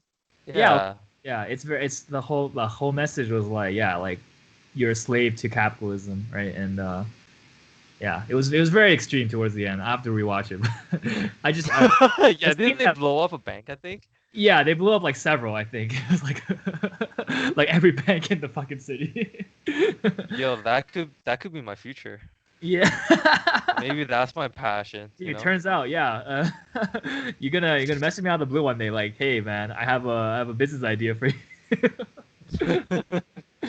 Yeah, the scene that I remember very vividly from Fight Club is like the pan over his apartment and they list out like the prices. It's like everything was from IKEA, and it's like Mm-hmm. he was slaving his life away just to make turn his home into an IKEA catalog, right? Essentially, and it was like, wow, like this is actually at the time I didn't think much of it, but then you look back and like this really sums up like humanity, like this is Western society to a T, right? Like this movie came out 20 years ago. It's only gotten worse since then.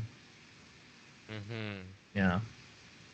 But yeah, sorry. I think I derailed us. But just going back to the question, like, Uh, do you see yourself doing something else, or do you think it's kind of just more stable and I think I therefore probably more value comfortable doing? stability.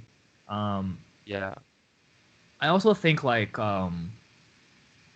for me personally, I would rather do a startup when I'm younger than I'm older. I think just because I will be I feel like I will be more like passionate about work when I'm younger. I think I will be more likely to be burned out when I'm 50, and like you want to be more chill. I think as like that's why Microsoft has like the oldest average age of the employees, but it's the most chill company. Like people could show up for like 20 something hours a week at a lot of teams on Microsoft, and you get paid very well. They get great benefits. It's a perfect retirement home, I would say. Like, you know, but on the other hand, yeah, there's the possibility of going the other direction, like having the financial freedom to take more risks to pursue passion, so to speak. Um, you know, there's a lot of time between now and then. I could easily think of something, but currently I don't have something that makes me think like, oh yeah, like this is what I'll come back to one day. You know?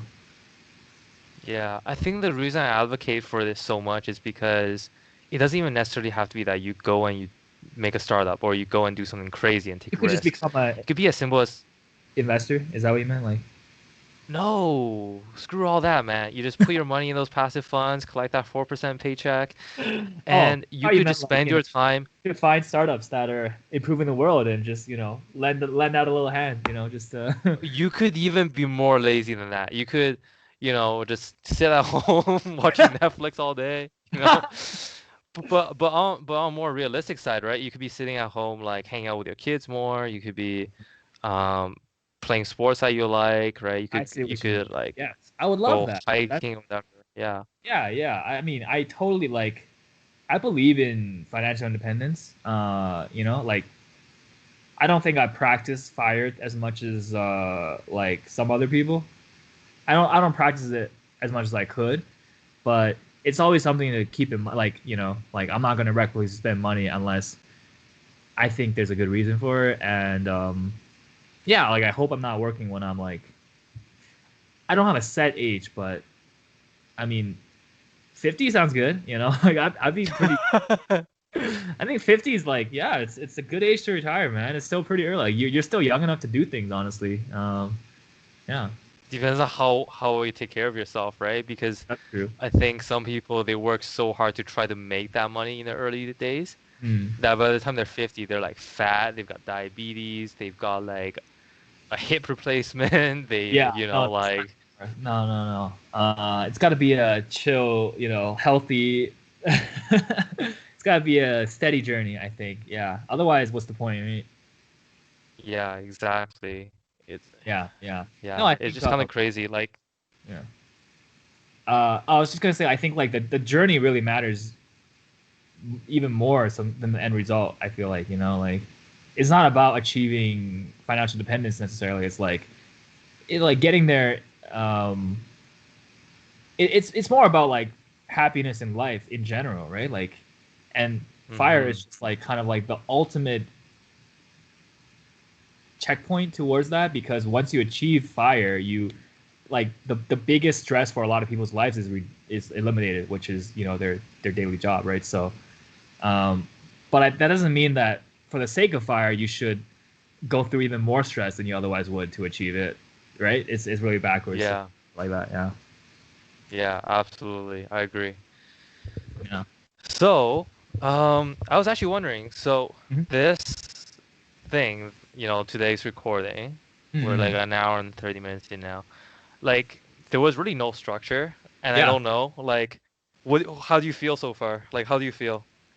I think it's super easy to actually talk with you like about these kind of topics. And I think we have some good conversation here. I think we should try to structure it a little better. Maybe for each episode we should pick like one or two main topics to stick with, and Yeah. that way we'll keep it in mind before the episode. We should definitely also do like an intro of some kind. um, we actually jumped in so hard. I didn't even get to ask No, like, but did did we even say our names anymore? yeah, that can be edited in, man. It's okay. You're right. Yeah. I'm actually not so worried about the content. I feel like whatever topic we jump to, we have really good conversation flowing. So I think we should try to like think of a few topics that we can yeah talk about for each episode. It could be just be the same topics, and we'll just, you know, expand on different stuff within, or we could just talk about completely different stuff in general. Um, yeah, I don't know. Like, what are your thoughts when you, because this was initially your idea, kind of. Yeah, I mean, the reason I thought about it was sort of like I listen to a lot of podcasts, first of all.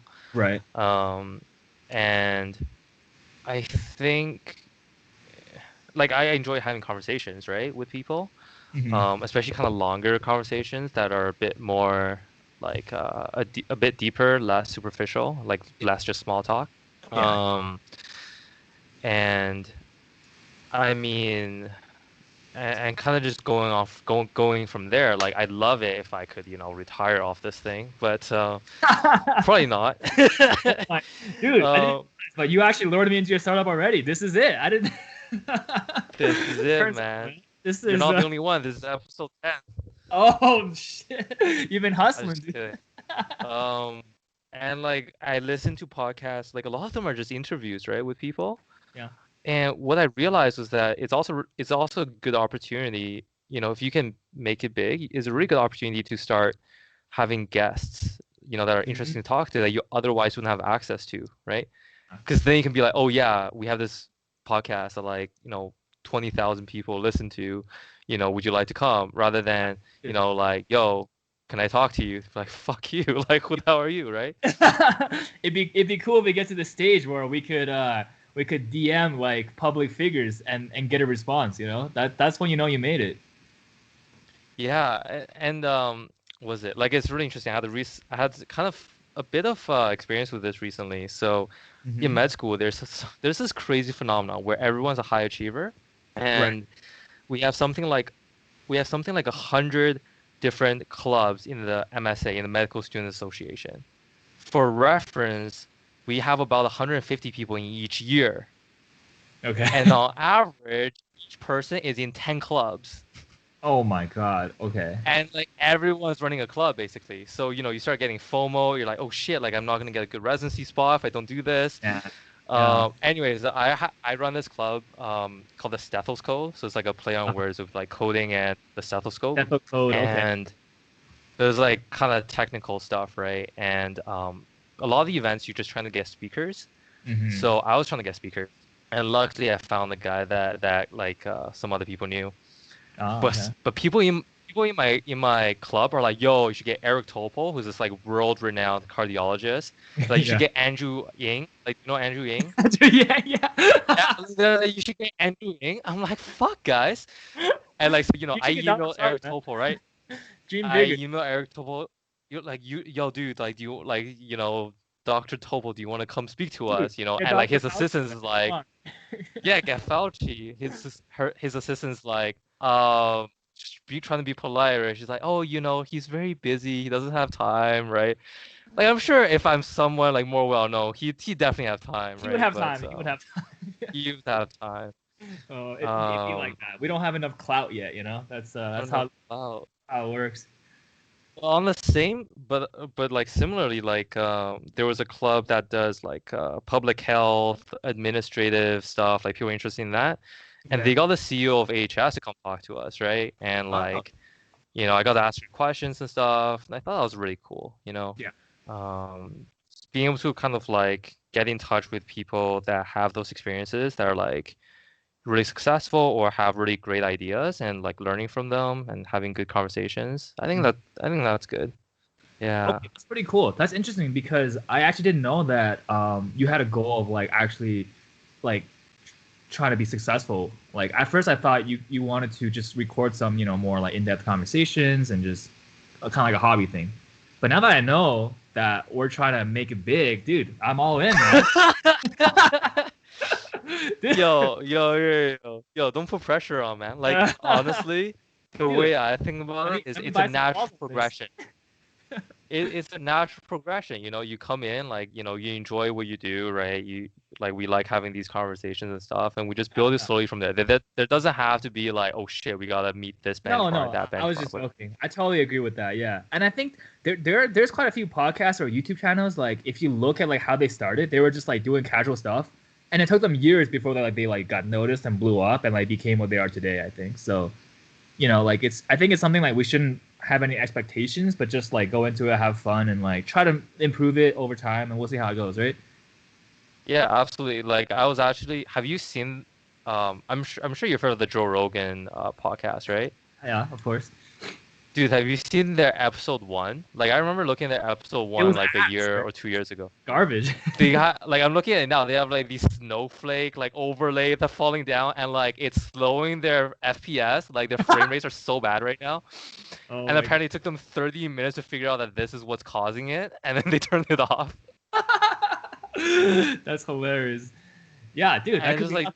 Put on the snowflakes. yeah, Yeah, it's just two and dudes in then front of a webcam. once Like we it's make it big, hilarious. like episode 1000, we'll do like a rewatch of episode 1, like how far we made it, where we just shit on ourselves for like our and you make money off of your own past episodes. Like that's capitalism, baby. Like Oh, shit, thinking like a recycled tech content, entrepreneur dude. right there. Make money, make your money work for you. Like that's what I'm talking about. But dude, I think like if we could if we could turn this, like, I don't think we have to get big, but if we become like No. just interesting, if one of my random friends like discovers this without me telling them and be like, yo, I heard you on this, like, this is pretty cool, I'd be like, yo, thanks, man. That'd be pretty cool. That's Yeah. Speaking of like podcast experience too, like you know how I recently did a podcast like with this group called like Sick Boys. yeah. Yeah, they're like I think they're like part of the CBC now. Wow. And man, dude, they went terrible. I haven't listened to it, but like it takes skill, man. It takes fucking skill to like do public speaking, to do an interview with people that you don't know, I think. Oh yeah, absolutely. I think so. Yeah. Um, Yeah. yeah, Oh like man, like that. my But my that made me friend. want to like kind of practice and like try harder and like get better at this. You know what I mean? Yeah. Okay. Yeah. I totally agree with that. Yeah, dude. I mean, I think we will naturally just get better at it as we keep going. I think for this episode we did pretty well. I think I kind of cut you off a bit too much sometimes though. I need to work on uh like letting you finish. I think your train of thought. So that's an area that I'll work on. And yeah, otherwise I think the flow of conversation went pretty well. Yeah, definitely. Sure. I think the first part was like almost like I was trying to interview you. Like I was trying to practice that skill, right? Of like Yeah, I interviewing noticed. people. And then I think I like halfway through I asked you a question and then you were like caught off guard. You're Yeah. like, "Are you asking me? Oh, okay, yeah, okay." Yo, I'm the host, man. Get out of here. Yeah. Did you This see is that one of like those did you see that start together. And then HBO video? Sorry. eventually, oh Oh, yeah, I was just gonna say this big company where eventually I'll force you out, and like there'll be this big oh, drama. oh my God, dude. Yeah, it's gonna be the social network, the podcast now. But yeah, go. What were you saying?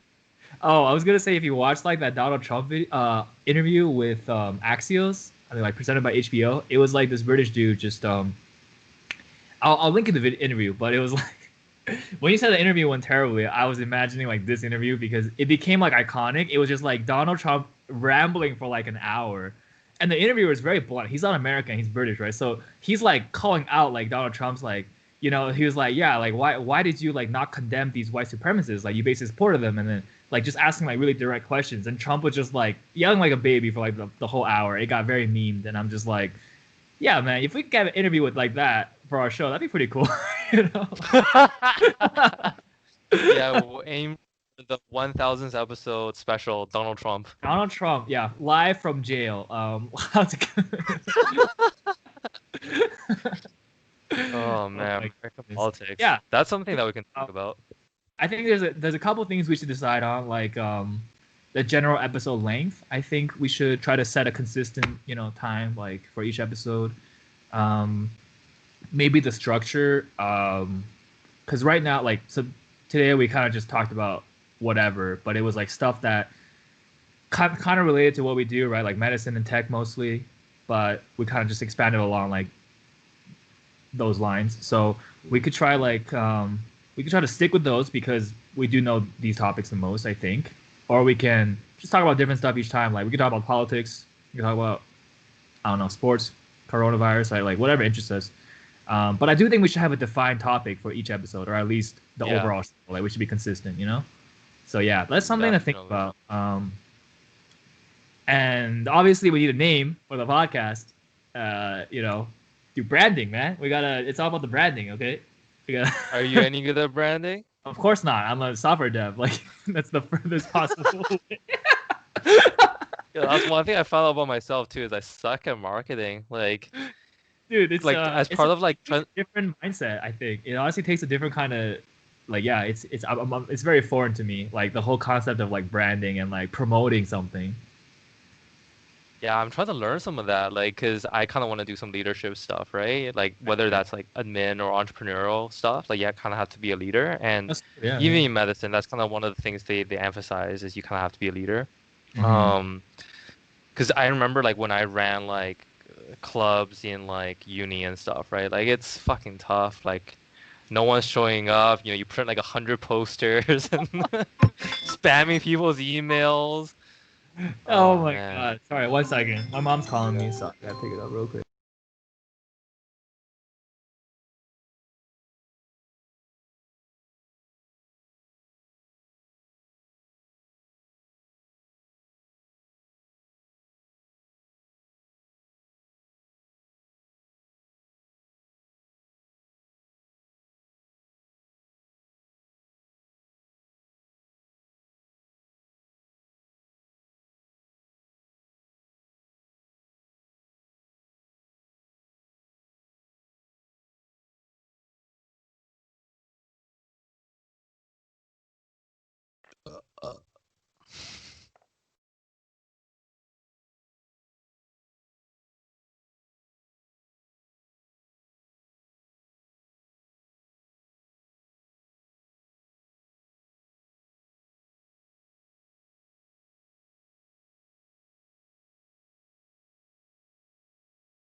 All right, I'm back.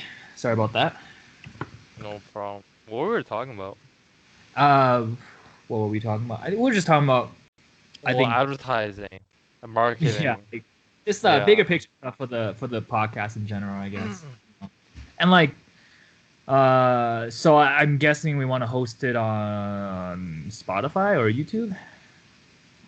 Oh, Yeah, like we can look into it. I think Spotify probably is like a decent place to go into. yeah, my friend Like actually. anywhere that's free, dude. Yeah, my friend hosts his podcast on Spotify, and he said it's free, so I think it should be fine. But I think if you reach a X number of subscribers, I think it's not free or like listeners. I don't know how it works, but I think you it's not always. Shouldn't they be trying to pay us then? Damn, maybe you're right, man, dude. Yeah, okay, I'll look into it, but I think my friend said Spotify was free. Um, and then yeah, those are the main things I can think of right now. Uh, so I would think like when you brought up Joe Rogan, like you envision it to be like a kind of talk show or, um, like eventually like we should be bringing guests to interview, right? Yeah, I think so because that gets you more of a diversity of ideas. And it Right, doesn't right. have to be like interview per se. Like it doesn't have to be the whole episode is an interview. Like I also listen to a bunch of podcasts. Even if you think about planning money or like Freakonomics and stuff like that, they'll have a theme. The host kind of does most of the talking, but they'll like do True. excerpts of their interviews with people to like Right, put right. in right where it fits with the idea.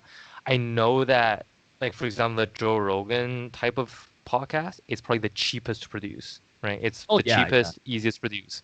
You literally get that person in front of you and you just talk, right? Like yeah, not much editing. Yeah. So yeah. I mean, I'm not partial to either. Um, yeah. yeah. Okay, that's fair. Yeah, I think right now is fine as is what we're doing. Let's just find a couple interesting topics to dive into for like an hour at a time. Um, I think an hour would be a good length, but I'd be okay Yeah. with not half. I don't know, up to you, I guess. Um, yeah, I think honestly, I think the biggest part is the branding. I think the marketing really, is what's gonna like help people discover it, right? So, unfortunately, I'm not very good at that, but we Yo, it's can a learning process, man. learning process. We can look into it. I can try to ask some friends I know in business. Yeah, they're pretty interesting. Yeah. So how are your friends' podcasts? Like, I was curious because you said that your friends do a podcast, Yeah. and I'm just wondering like how they do it. What's their style? Uh-huh. So it's actually just one friend. He started the podcast, and he started it without like his goal was to actually just record some in-depth conversations, like one-on-one conversations with his like friends, and he's not trying to like like get popular or anything. Like he's trying to I guess like keep a memoir almost of like these memories that he had with like with people. And there was a couple episodes I think that were more interviewee style. Like he did one with the consultant. I didn't actually listen to that one, but like his podcast is just like he'll grab a friend and just interview them one on one like about their life, kind of like how they basically the idea is like how like what they were doing like before they met and like how they came to meet and then like kind of reminisce on like things in their relationship. So yeah, his podcast is more like I wouldn't say it's very made for public listening because if you don't know the people, it's probably kind of boring, right? But if you're like in that friend circle, it's like pretty interesting, I think, to hear about like yeah your friend's past maybe in more depth. But Yo, we could do some of that though, because like I think that's one a good way to practice, and two something that I think is really interesting as well and I like think fun that's and like enjoyable. a one-off episode. I don't think the whole show, you know what I mean? Like we can have one episode where we talk about our past, like how we met and how we got here. We can talk about Yeah, how no, we can we grab some love like school some of so our much friends that too. we went to school for. You still love school so much that you stayed. We can talk about that.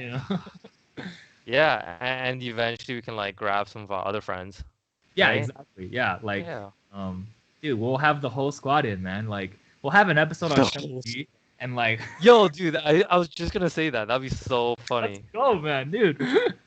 That episode is not gonna be safe for work. You gotta mark it NSFW. Yo, we gotta try to find a way to get like a bunch of tripods and put it behind people so we can see their cards. Yo, can we do And then that? you can have it like on YouTube, like split screen different people's hands. And then we can just go back and watch and be like, yo, fuck Amir. Like, you played that so badly. Oh my god, yeah. Actually, we're not a podcast anymore. We're just doing commentary on shows. We're just doing shit Oh, talking that could be a commentary. career. That could be a career. Isn't Joe Yeah. Rogan like a commentator for UFC? Yeah, I mean, that is how his podcast got big. Like he was already known as like he was originally like a boxing commentator, and then he switched over to like a UFC, and then yeah, he's just like too recognizable now. I think Mm. that's one way to get noticed. Like you could become famous in something else, and then like, oh, by the way, I have a podcast. You know, follow me here. Yeah, I'll just tell that to every one of my patients. Yeah, like your fee will be waived if you follow my podcast. There's no fee in Canada. I can put it with a prescription right on top of the prescription. You are prescribed to watch this video. Subscribe. Oh my god, they're like, sorry, I can't read this. What kind of pill is this? I'm definitely getting sued. Yeah, well, I mean, when you get fired from being a doctor, then you can concentrate full time on the podcast, and we'll really take off. But yeah, I'm excited. Let's keep it going. Yeah. Fun. Yeah, sounds good. Let's call it a day, and Yeah. we'll reconvene. It's funny. I also want And to like ask you like how's life and stuff, but then I think for this 2 hours we just talked about like oh, yo, we could talk about that if you want. oh, just like yeah, like how's school and everything. You know, are you coming back to Calgary this month? Yeah, the plan, if things are looking good on the COVID front, is to go back Mm-hmm. December 18th or 19th. Like I forget which day is my final. Let me just take a look. So 18th is my final. Yeah, so probably the 19th, a Saturday. And I'll probably stay for honestly not very long, maybe a week and a bit. Like, because my girlfriend will probably come down around Christmas, but then she has to work again, so we might leave together on the 28th, or I might stay a little bit longer and come back a little bit later to Edmonton. Yeah, school-wise, like it's not too bad. Like at first, I really didn't like it. Honestly, last year, I was like, this is not what I expected. This sucks. Like this is stupid. And now, I'm in it. Like I don't mind it. Like I actually enjoy a good amount of it now, maybe even most of it. And I Which found a good groove. The problem last year was actually like, and this I guess goes a little bit more personal, but like, I had like chronic pain for many years, right? yeah, yeah. But last year I actually figured it out. Like, and it was like specific exercises. I literally like and I said this on the other podcast I did, right? Like so I think you told me. I Yeah, you did like trial and error to kind of isolate the possible causes, right? yeah, like trial and like I would literally like I had the Wikipedia page on a list of skeletal muscles saved on my like phone computer. Click on that, go through every muscle one by one, doing like the action and then the reverse of the action for each muscle.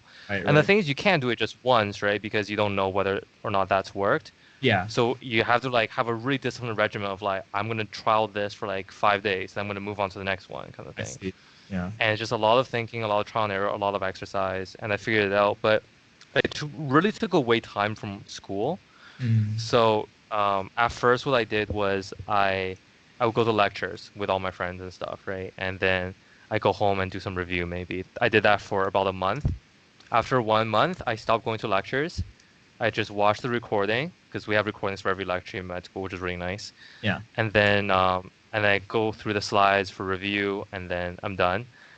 And then it got to a point where I just was spending so little time on school. I averaged about 2 hours of time spent on school for about 6 months of med school. Holy shit. And I didn't fail, which I think is kind of miraculous. But I got to a point where I didn't even watch the lecture. I just read the slide, Oh and man. then just go take the exam. Like, um, but but now that the pain's much better and I have figured out, I have this like much better regimen where I watch all the lectures on 2 times speed, once, then I take notes on the slides, and then I'll summarize the notes once before the exam, and I'll go to the exam, and I've done like above average, near the top, like for both of the blocks I've had so far this year. So like GI, gastroenterology, and repro. Mhm. Um, so yeah, like I'm hitting a groove, and it's interesting stuff. But I think one thing about med school is that it's there are not a lot of like understanding like concepts. Doesn't go very deep. It's just like a ton of memorization, I right? see. So that's not very interesting. But I think you eventually just learn to live with it. I guess that's fair though, because I mean, being a doctor is also about all about just having like a vast amount of knowledge on the human body, kind of, right? It's like you don't really have to figure things out. You just have to know like this is that, this is that. Is it like that? Yeah, and sometimes you can't figure it out immediately, but you can do a little trial and error. Mhm. Like you're like, I don't know what's going on, send them for like a CT scan or whatever, right? Like they call it the answer machine, you know? Um you could just send them off for a bunch of stuff. Like there are some doctors literally like this patient comes in and they just check off everything on the blood worksheet, right? They're just like, just go get Uh, tested for everything. You know, uh, it's really bad medicine because think about yeah, how much money that is costing, right? That's being right. paid publicly.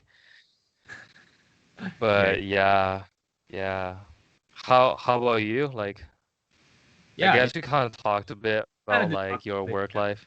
Yeah, it's like a chill period right now. I expect it'll pick up again after New Year. Oh, one other thing I didn't mention is like there are these things called like black days in tech companies. Sorry, got to be politically correct now. So blocked days. We cannot say the B word anymore. It is a company-wide initiative to replace all. It actually is. There's a wiki page on it. Oh um, man. so these days are basically like typically during December time because that's when most apps, like most tech companies, experience the most user traffic. It's like the holidays, right? Like think about Amazon. Like the retail Amazon is gonna be so busy from Black Friday till like Christmas time, past Christmas, right? Like all these sales, all these holiday shoppings and stuff. So because of these things, um, most of the holidays, like December, you're not allowed to like deploy code, like push code into production. So it ends up being like you can't really make meaningful changes anyways. So it ends up being like a chill month. Like people will work on like designs or small cleanup tasks like OE, operational improvement, like how to make your service like slightly more efficient, like reduce the amount of like noisy, errors you get kind of thing. Like less impactful work. So that's why work tends to slow down around the holidays as well. Obviously people take vacation as well, so you know yeah, it should be a overall chill month, which is another reason why I came back. Like I get to work from home, like free food, like yeah. So yeah. How like how about time outside of work? Like how are you enjoying it in Seattle? So Like it's do you live with roommates? Like I don't remember. yeah, so I live by myself, but we all live in like the very close area to like we live in the same neighborhood basically. So everyone's within like a 15-minute walk at most. Oh, sorry, okay. Me and the furthest guy will be like a 30-minute walk, but we'll usually meet in the middle somewhere, so it's fine. And so like for the past maybe like 2-3 months, we would just do like hangouts at somebody's place. Like there's a few people with like big enough places that you can get like easily 10 people there, right? And so we would mostly do like at first I think it was just like random hangouts. And then we had a phase where like people were hosting like dinners and stuff, like events, which is pretty cool. And then there's like board games. Towards the end, it became like more because like there was lockdown and stuff. Um, Although to be honest, like we still did the same. We still hung out a lot. We probably shouldn't have, but like we're still going to people's places. Yeah, no, I think we did a lot of stuff, but I think we did a lot of the same stuff over and over again, which I don't mind. It's like if you're enjoying it. But yeah, it was mostly like hanging out. Like it was like either board games or like dinners. couple of like drinking stuff like for birthdays, and that's mostly it. Yeah. So we basically avoided as much outdoor stuff. Like aside from a few hikes in the summer, the last few weeks like we went to like one restaurant, which was honestly probably still not a good idea, but it was like right before the shutdowns, and then yeah. Other than that, it's been really I don't know. It's been kind of repetitive, you know. I think that's just COVID. Yeah. And then in Calgary, obviously, I can't even go out for 2 weeks. But once my quarantine's up, I'm pretty sure things will be in lockdown. So, yeah, outside. So I'll try to keep Yeah, myself dude. busy indoors, I guess. Yeah, it's kind of crazy. Like, they're banning like indoor social gatherings, right? Yeah. So, yeah. I don't know if it counts if I go back for Christmas, like if that's still in place. I think I probably can't, yeah, actually. So, Yeah, I wonder. for the I feel like they have things in mind like large house parties and like church gatherings, like stuff like that. You know, like I don't know, like I feel like you should be able to like go back to your own family. yeah, yeah, I'm really not sure. We'll see. We'll Yeah. see. But at least you don't have to Do you, quarantine. Right? That's good. yeah, so wait, actually, can you take a test and then not have to quarantine, or do you have to quarantine no matter what? No, apparently not. But there is one land border that has a like a testing thing like at the border. So you can like if you cross that border, like you get the test there, you could like yeah, just wait for the test result and like not quarantine. And I think the airport is doing that now too. It's like rapid Hmm. testing. But I also heard that the detection rate is not very accurate. So, um, yeah, I don't know. I think it's fine. I'll just be safe here. Yeah. Um, do you like did you know the people in Seattle? Like, did any of them go to school with you, or are you just Oh meeting yeah, them yeah. when you got So there? I think my Seattle friend group is kind of like a unique case. Like, uh, most of the people I knew from Vancouver or otherwise before Seattle already.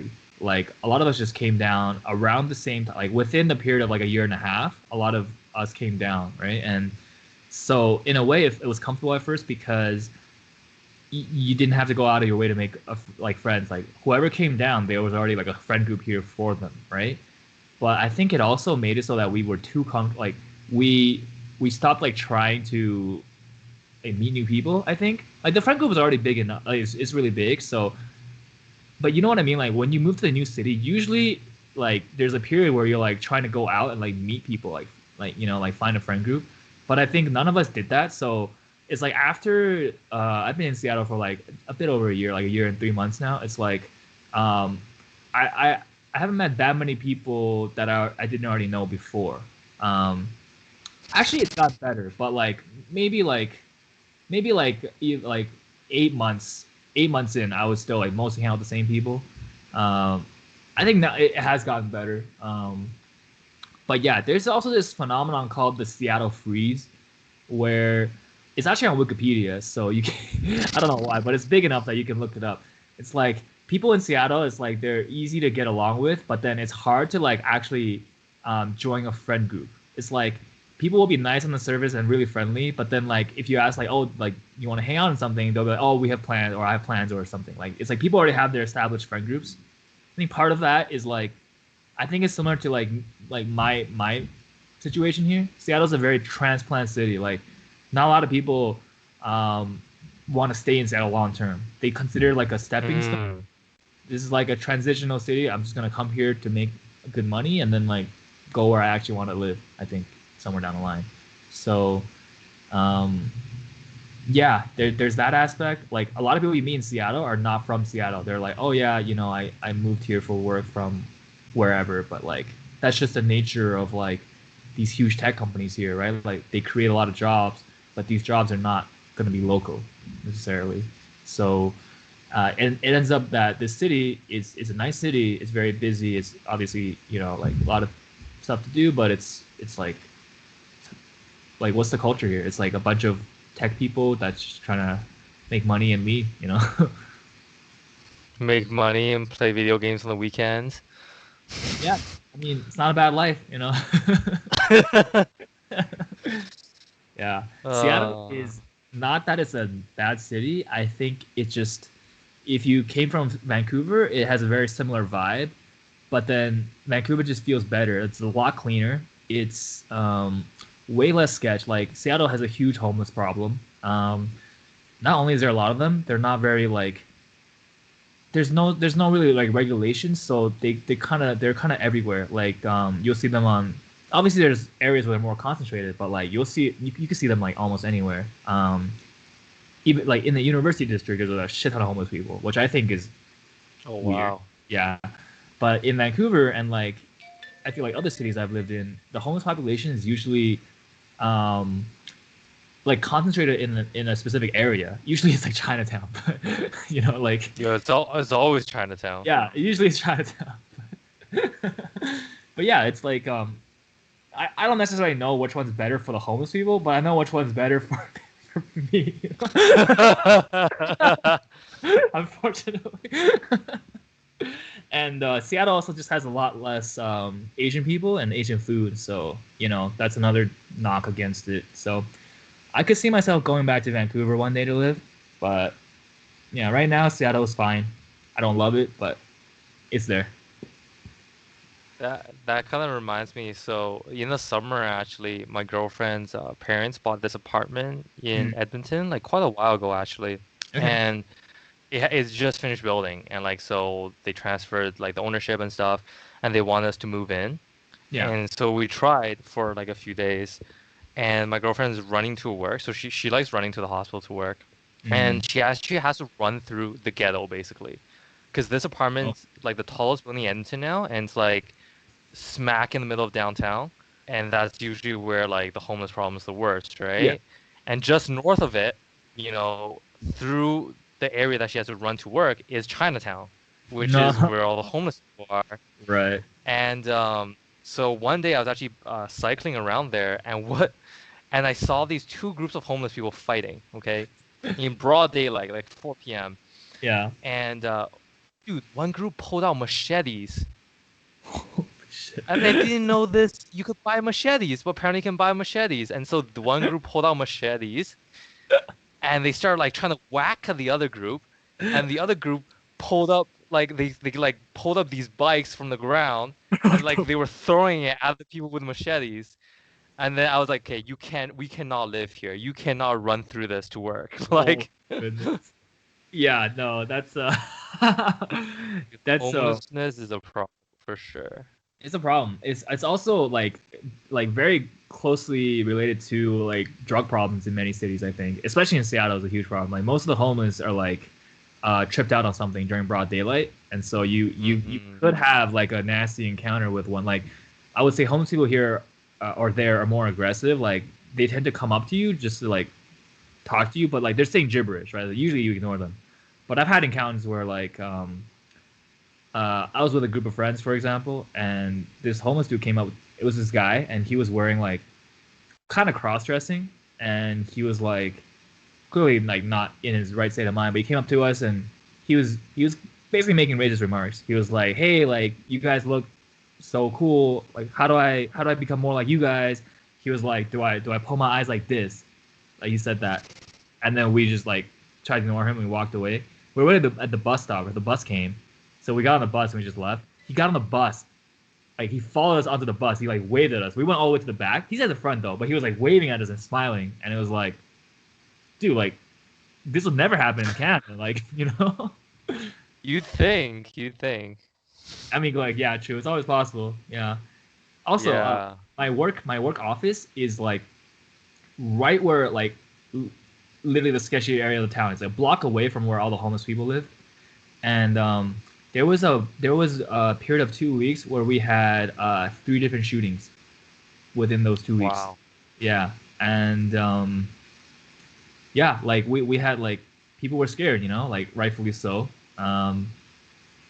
One of them was literally right outside the entrance of the building. So it was pretty fucked. I think I had a coworker, I had a friend who said he was leaving work right when he heard the first shots. It was like a submachine gun, and then like it was Oh, people, they just booked it. Like he ran for his life. Yeah, remember this is America, so it's like, dude, these guys pulling out, no machetes here, man. They got Yeah, that's true. I'll take the machetes in office. But Yeah, at least you yeah, can outrun the machetes. yeah, I can't outrun a bullet. can't outrun a bullet, man. But yeah, it led to like some discussions from people who work in the building, right? Like with upper management, and like obviously the number one like demand was like, can we relocate, please? Like Amazon has 50 buildings downtown. Like we do not have to be here, right? Like there must be another building we can use. And the response was basically like, yeah, sorry, like we're already committed to this building. Like Amazon, wants to expand their presence here actually. So like we're here to stay basically. But good thing COVID hit, so I haven't been in office. Yeah. Oh man, I guess that is kind of one scary thing about America is like Mhm. guns and violence. It's scary, man. Like I don't want to deal with this stuff. I'm not like I'm not about that life, man. Like you said, I just You don't have want your to own gun yet? video games on the weekends.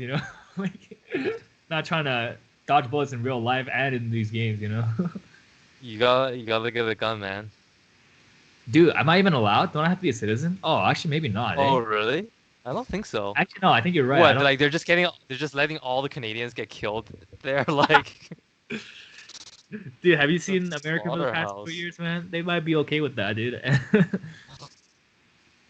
But yeah, Jeez. it's gonna be a little scary for sure. Hmm. But yeah, I'll probably go back to Canada. With like in 10 years, I see myself back in Canada for sure. I don't know about five, maybe five, but in 10 years for sure. Okay, well that's good to know. Like, cause I was always thinking like, should I go to America? Like, is America that great? Like, like is this the place to be? But if you've lived there and you're like, nope, this is not this is not I will, it, then I will say some things that are good about it, but I don't think they'll appeal to you. I think America is like 1,000 times a better consumerist nation than Canada. I Like see, I Amazon see, selection on America is way better than Canada. I see, I see. Way more like prime options, Yeah. cheaper for the same items usually. Like if you're into spending, dude, go to America. And like the one good thing I can say about Seattle that's better than Vancouver is the pay. So really, you move there for like the money. Like that's mostly it. Although I would say like if you move to California, it could be nice. Like the weather, will be a lot better than here, and but I think you'll deal with the same bullshit everywhere, like the homelessness problem, the general like sketchiness, dirtiness. Like that's never gonna change. Mm-hmm. But there's some Yeah. really nice cities in America, I still think. Yeah.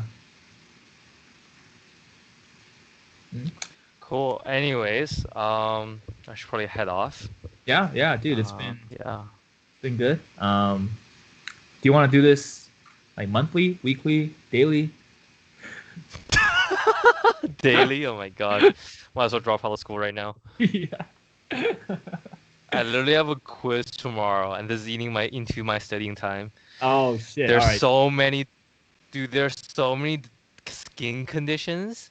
Like after this, I'm going to try to memorize like 100 different pictures and match them up with their names.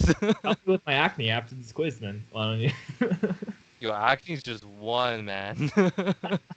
I'll probably misdiagnose that because I've seen so many weird shit. Oh man. Yeah, you're like, dude, you have some puss from your face. That's from Yo, okay, let me just tell you about one thing before I head off. Like, there's something called Stevens-Johnson syndrome, Okay. where like due to like a drug reaction, usually your skin will literally just start peeling off Oh God. Okay. everywhere. Is this like And leprosy like or modern? we didn't even learn about leprosy, so I don't know what leprosy is like, but Hey, like I this just shit know can from kill you. the Bible stories, leprosy is like when your skin fucking falls off and you need Jesus to cure you. Okay. Yeah, that's true. All I need to remember is leprosy is a condition from the old world, and that the treatment for it is Jesus, right? Yeah. Yeah. Dude, the treatment for anything could be Jesus. You put that on your exam, like the Jesus for every question. Do you think you could pass? Everything's multiple choice. I don't think they put that as an option, Oh damn, dude, sadly. that's sad. Yeah. Damn, that's Okay, kind of anyways. yeah. All right, yeah, I'll leave you. I'll leave you to your studies though. Good luck on your quiz. Thanks, man. All right, and And I know you have hopefully exams I'll coming see you in up. Calgary. Maybe, maybe not. Yeah, yeah. Like Yeah. hopefully, it'd be nice to see you and the guys. But yeah, let me know. I think because you have exams for December, your schedule's probably gonna be more hectic than mine. So just let me know when you're free. Otherwise, like I would imagine, like every weekend I'd be pretty free.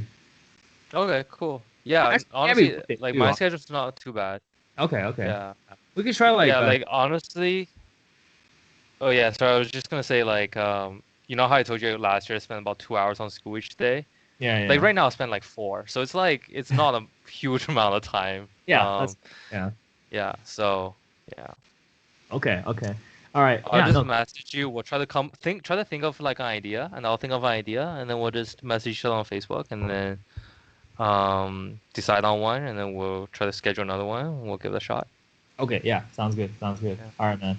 Take care. Okay, Best. cool. See I'll ya. see you.